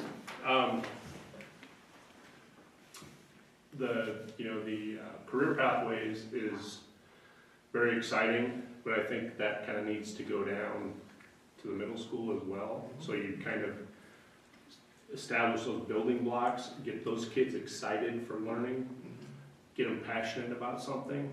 So when they get to high school, they've got a pretty good idea of what their strengths are, where they want to go. And I know that's a tough decision to make at ninth grade as a ninth grader, but if you've got somewhat of an idea, I think that's really exciting as a freshman. Another goal would be to have this community, kind of like Rob said, but have alumni come back here and raise their kids here, keep them here. That's a main goal of me going forward. So. Yeah, I agree with that middle school piece, Dr. Aiken. It's important. One of the things we're doing as a school, we, in fact, just a couple weeks ago, hosted all the middle school counselors at my building so that they learn about the academy offerings. That's a group that's integral to helping our 8th graders understand the options for high school. My high school is very much situated like the high school and the middle school here. We share a parking lot. We're not physically attached like you are here. And so the middle school kids come out to our school often and are part of our school. And then we have joint parent meetings with that middle school too, so that our parents can quickly start immersing themselves in the options that are offered at the high school. So those are just some ideas that could happen here. Yeah, I'll piggyback off the facility. You saw all that stuff when you were here. I think for bold goals would be, and I've said this all 4 times now, I'm thrilled that some of our staff are here, that they took time in other evenings to be here. But there needs to be a little bit of culture issue. There needs to be some healing. We've had some self-inflicted wounds. You saw that in the survey. We need to bring, and I think that's not going to solve every problem by any means. But I think if staff is excited to be here, that goes, like you talked about, it works down to the kids. And that being said, the career pathways, I think is important because, like I said, having kids going through here at different times, be ready for that next step, whatever that next step is. Whether it be the college ready, and when you get to college, you're ready to go. You're not getting blindsided by, well, this is going to be hard, or same thing in the career. If college is not that pathway, whatever that pathway is, be ready to go and be ready to be a able-bodied person and contributing to society. Right. That's the biggest. That's our whole goal. Did we do our job? Right. I've always wanted to survey kids later, like, did we do our job? If we didn't, how do we do it better? Right. So. I agree. I tell my team all the time, teacher working conditions are student learning conditions, right? It ultimately does impact learning. And so how do we take care of our staff? How do we get our staff excited to come to work every day, to feel good about the space that they're in? That takes care of a lot of problems. It takes care of a lot of recruitment efforts. You have 500 employees here. How do we get all 500 to help us recruit for our district, to brag about our district, to bring cousins, relatives, uncles, whatever, right? And so it does take care of a lot of things. And I'm excited about addressing some of those challenges to really improve student learning conditions at the end of the day. I have a little homework assignment. I wanted to leave you with my transition plan. It is in draft format. Certainly if I were to be your next superintendent, I would want your approval, your guidance, your feedback on this document. That could potentially be an evaluation tool for me as well. But I want to be transparent in sort of my thoughts early on. So I just want to leave this here with you, Mr. Rapp, and we'll pass it around. Okay, thank you. Feel free to read that at your leisure. But that is, those are all the questions I have. Again, the priority questions I had coming in were around facilities and strategic planning. Any final comments as you leave here tonight? So Chris, yeah, thank you. Here's what I want you to know, the community to know, our staff to know. You're not going to see my name as a finalist for other positions, whether it's Kearney or wherever else. There are 244 districts in Nebraska, and there are only 3 that I would consider being a superintendent in. This is one of those, because it is bigger than me. It is about service to the community. It is about making a difference in the community. And so I feel that my strengths perfectly align to your challenges here. You have everything in place, and it is just needing some strong leadership and the right kind of leadership to really move things forward. I wanted you to know that is, I'm not just looking for that next position. Again, out of 244 districts, this is one of 3 that I would consider. And I'm honored to have been part of this process. Thank you for the opportunity to be a finalist. I've learned a lot about myself through this process as well. My wife is looking forward to finally seeing me, for at least more than 30 minutes. So I look forward to additional steps. Any other questions you might have for me? Yeah, no, I don't have any other questions. But I do want to thank you again for your time and your effort and everything you've provided to us, the time that you've committed to this process, from the prior interview to the day in the district to being here tonight. So I just wanted to thank you on behalf of the board and the community. So thank you for that. And Mike Ritchie will be in contact with you. That would be the next step as we narrow down our decision. Great. Well, best of luck on your decision-making. Thank you again to the wonderful teachers and staff who are here tonight. It is a long day for all of us, but certainly worth the time, and it's a very important decision this district has to make, and I hope I'm fortunate to be your next superintendent. Thank you, Ronnie. Appreciate it. Thanks, sir. Mr. Wife, the other day, it was nice meeting her. She's the better half. Yes, your wife as well. Yeah. I did not meet your wife. You did not? Thank you for having me. Thank you very Best of luck much. to you too. Thank you. Thank you. Safe travels back, Ronnie. Thank you. Yeah, it's a great evening. No ice on the road tonight. So. Yeah.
Closed session.